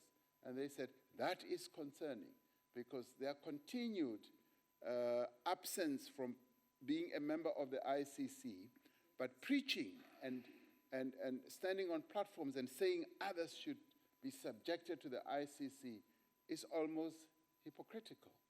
And he said, these are matters that now that South Africa has taken this stance needs to be addressed, because we often run away from confronting such problems because the big countries in the world that shout mostly about human rights are not members, and said that is the debate that needs to ensue. So it's not only South Africa's withdrawal from the ICC, we must also address the other side of the story. And I must say that I found that to be cogent. And I also found it to be very honest, that here I was discussing with the Prime Minister of a leading country in Europe who was open enough to have that type and that level of discussion with me. So there's a lot that we still need to talk about, but we also have a great instrument on the African continent that can be improved, and maybe that is what we should start having a conversation about. How best can we as Africans strengthen our own structure on the African continent so that it is able to address African problems, which will also be addressed by Africans themselves. Thank you very much. Thank you, Deputy President. Honorable members, we go to our last question for the day. That is the Honorable J. De Beers question. Question number 6, Deputy President.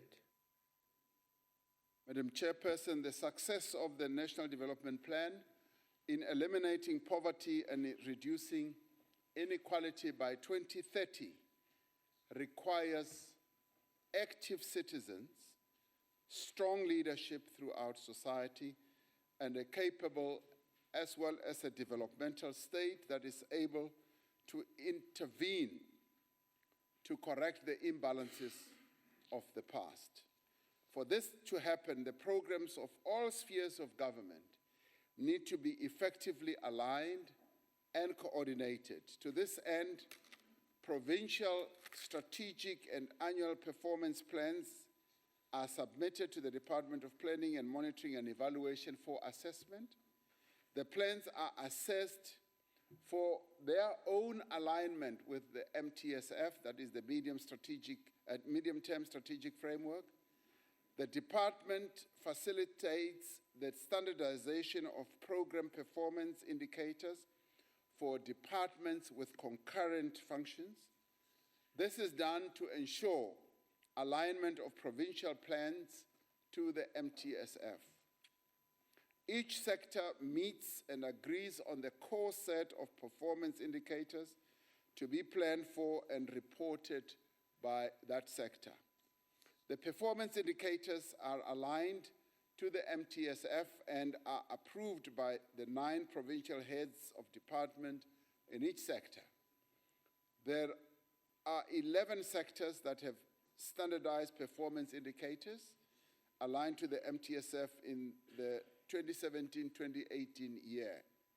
These sectors are basic education, health, social development, environmental affairs, agriculture, cooperative governance, public works, roads and transport, sport and recreation, arts and culture, and safety and liaison.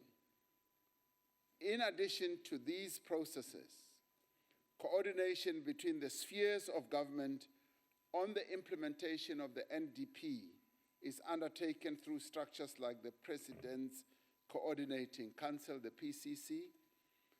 The PCC, which the President convened last week, provides a platform for the political leadership at the national, provincial, and local spheres to engage directly on key developmental issues and give effect to the objectives contained in the National Development Plan.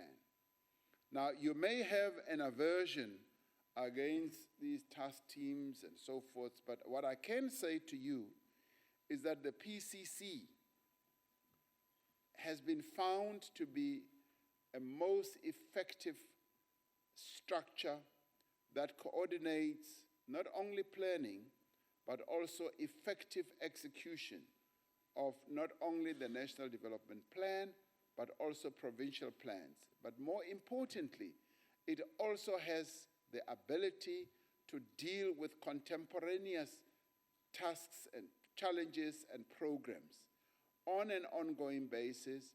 And through the PCC, we try to standardize performance, implementation, and to look at how provinces can learn from each other. As Province A does things better, it is able to enlighten other provinces how it is executing a process in a particular area of sphere, now, or of activity rather. So that has been found to be most useful, and we found it to be an effective vehicle to implement the National Development Plan. Thank you, Madam Chairperson. Thank you, sir. The Honorable De Beer. Thank you for this response. We have an electoral mandate to deepen transformation and the implementation of the NDP. Referring to these programs as mentioned in your reply, Your Excellency, and referring to the efficient, competitive, and responsive economic infrastructure network,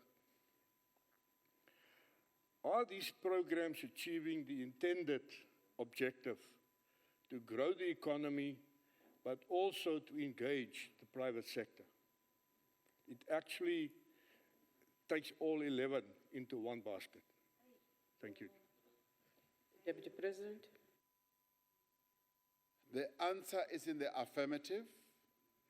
Through this structure, working at close range with our provinces, we are able to give attention and pay attention to all these 11, as you correctly say, areas of activity.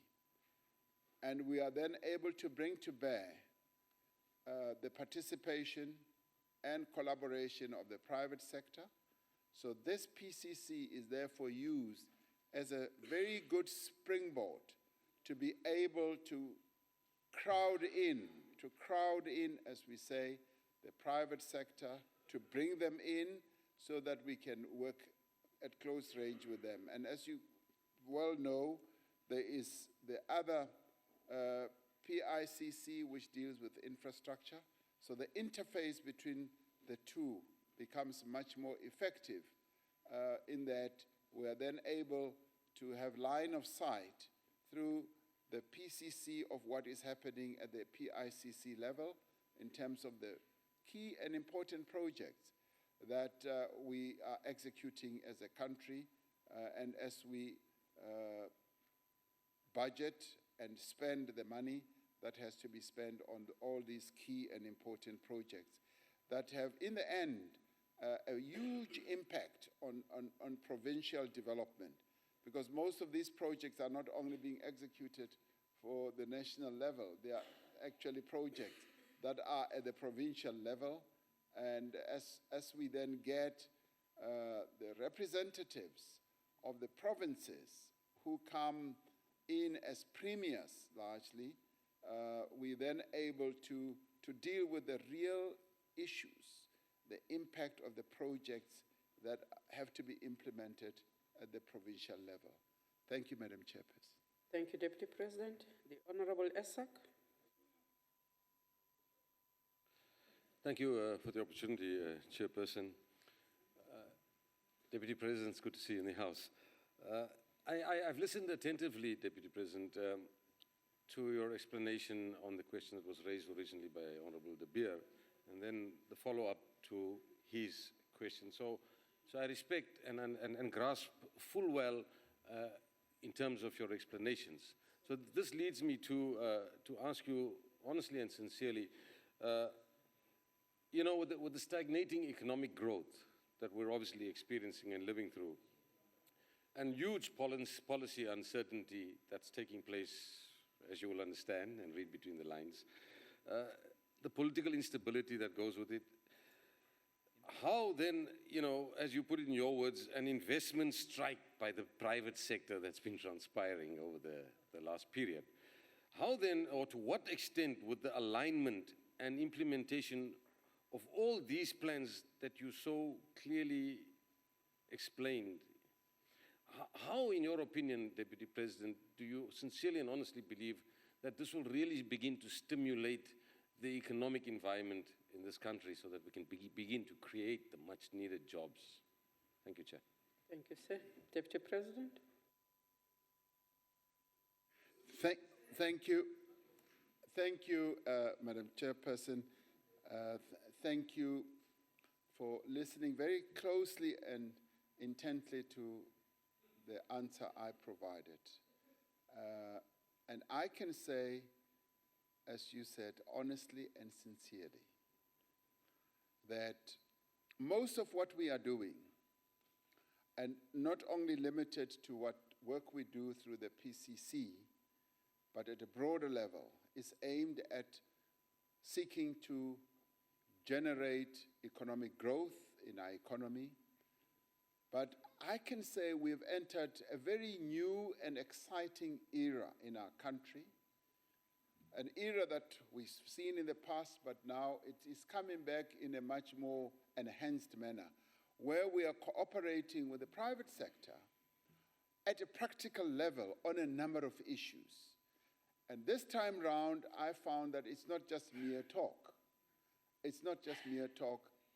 The other day, I had an occasion to talk to one of the rating agency people, and I said, and they recognized it, that we are now talking real, if you like, Turkey, real issues with the private sector. We're talking about investments. And in the presidential working group that the president set up in terms of working with the private sector, we set up a group that is looking at investments, which is led by Minister Gordon as well as by Mr. Jabu Mabuza. And together they are leading discussions, real rand and cents discussion on investments. And all this is underpinned by a level of new confidence that has come to the fore. There is a great spirit of confidence that has been infused in our body politic, where the private sector, in working with not only with government, but also with labor, is beginning to cooperate so positively and collaborate. And we've got a task team that is looking just at investments. And we've looked very closely at the number of investment areas that are being looked at. And we found that this is going to, when they take place, not if, when they take place, it's going to generate growth in our economy. But we've gone beyond just looking at investment. We've looked at a very key area of unemployment, particularly youth unemployment. And with the private sector, we're now finalizing an agreement which is going to lead, and the President spoke about this, and I've often spoken about it, to the employment through learnerships and internships of 1 million young people into various companies in our country. Now, that in itself is a great boon, and it hinges on this foundation that has been created. And that is recognized as a great advance.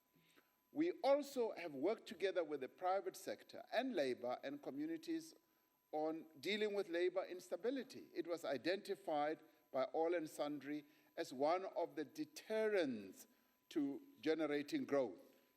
And we've tackled that. We're now going to have enhanced labor stability, and we've also tackled the issue of income inequality by reaching an agreement on the national minimum wage. And we're now moving to more practical matters, such as the comprehensive social security. We're now dealing with a whole number of other issues. Now, that in itself does what? It enhances confidence. What is that going to lead to? To the private sector saying, we are now confident enough to invest. And on the issue of policy uncertainty, we are dealing with the practical things that are brought up by the private sector, where they say, we have uncertainty on this.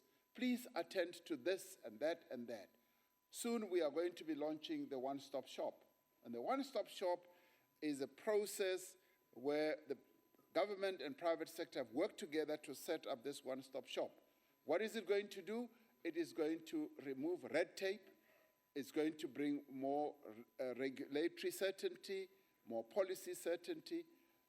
So as I conclude, step by step, inch by inch, we are moving forward. We are addressing matters that really count. We have long gone past just policy sort of pronouncements or political pronouncements. We are now at the level of implementing our intentions. And by so doing, we are going to see the real derivative we want to see, which is growth and employment generation. That's what I would say. Thank you. Thank you, Deputy President. The Honorable Mutla Shuping. No, thanks. All protocol observed. Deputy President, we appreciate the positive outlook in terms of the economy. We were not downgraded. We go forward with the fiscal consolidation. We're going forward with not taxing, increasing tax on VAT. that is a positive for this government. I quickly wanted to run through that. There are, you alluded to 11 sectors that they standardize their performance indicators. It is a move well appreciated and welcome. You also spoke that the PCC is a structure that does not only deal with planning, but also deals with the execution of what has been planned. It's also much appreciated, but my question is that Deputy President, last week, I suppose, the PCC sat down and they maybe have had discussions in the PCC where there were discussions around developmental issues, around the direction that the country must take. Can you please, with due respect, share with the compatriots and countrymen, perhaps, issues that were raised there that will bring this country forward?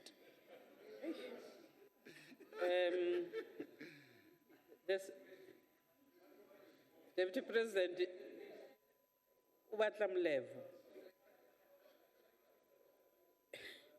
because in a very back door, the honorable member is asking the Deputy President to give us the minutes of the PCC of the last time they said.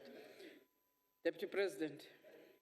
Well, yes, in a way, I think what you are asking for is that, tell us, give us the minutes. Chairperson, you've articulated it very well. What I can say is that we had a number of premiers, and the Premier of the Eastern Cape, colleague here, Mswale, was also there, and we had robust discussions with a number of premiers and colleagues. Now, much of what government does is, in the end, put in the public through announcements. Now, when matters reach a level of fruition, the President will be announcing a number of things that will have flowed out of that meeting. And I hope you can bear with me when it comes to that. But I can do a deal with you. Yeah. And the deal is, as they get announced, I will be willing to come and impart the information to you here. So you will get to know what has been announced. Thank you very much. Thank you, Deputy President. Honorable members, we take our last supplementary for the day. The Honorable Kaula.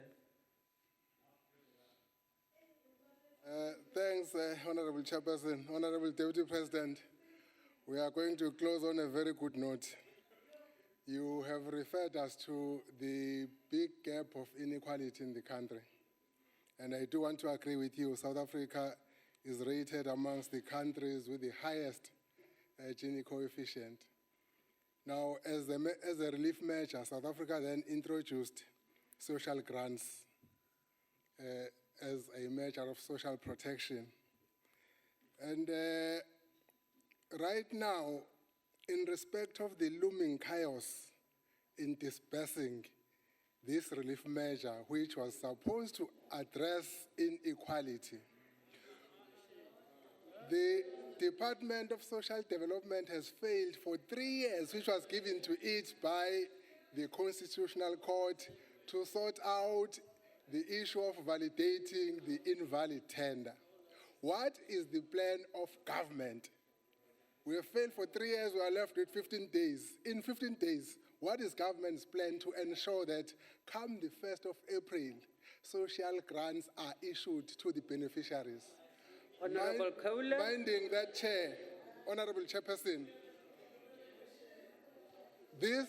you are here addressing this issue for the first time. You have never been here on this issue, Chair.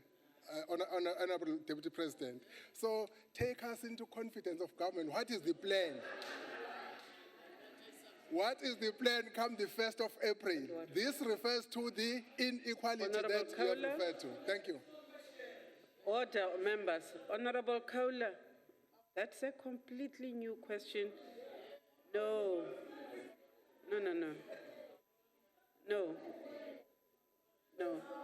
I would order, please take your seat, sir. You do know that you are smuggling a completely new question, which is directed at the issues which are very, very hot. I would advise the Honorable Kaula to write a question or to ask for a debate on the matter in the House, rather than to do what he is doing. No, Ntate, ke kopa o dule fatshe. No, please take your seat. Please take your seat. Honorable Kaula, take your seat.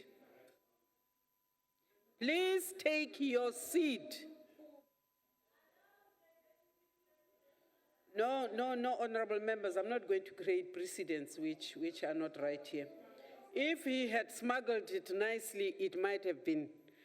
But honorable members, Honorable Faba, are you rising on a point of order? Chairperson, yes. I just wanted to know if there's not an extra supplementary question, because the honorable members was definitely not a question. So I wanted to know if there is perhaps an extra supplementary question, as that cannot be seen as a question. No, honorable member. Honorable members, when supplementaries come, some of you don't raise your hand until the very last. No, Honorable Mukweli, other members do raise their hands as we start. And that is why, by the time some of you raise hands, we already have our full quota of 4 questions for supplementaries. And no. Honorable members, let me take this opportunity to say thank you to the special delegates from different provinces for coming to us today. Take the special thanks to the Premier of the Eastern Cape, and also say to the Deputy President, thank you very much, sir.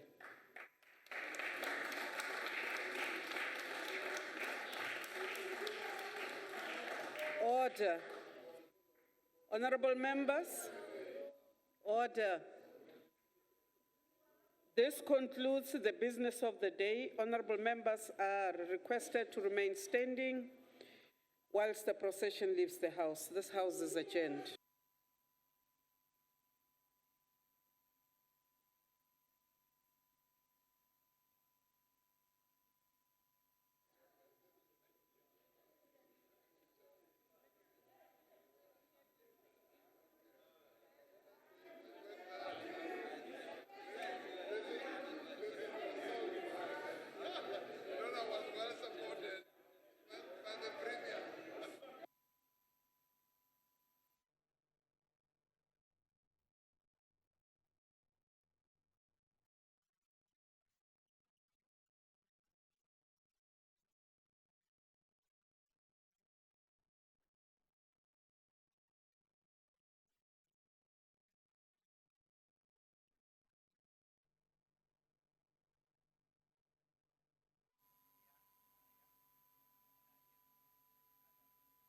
Also make it easier for people to be trafficked in and out of our country.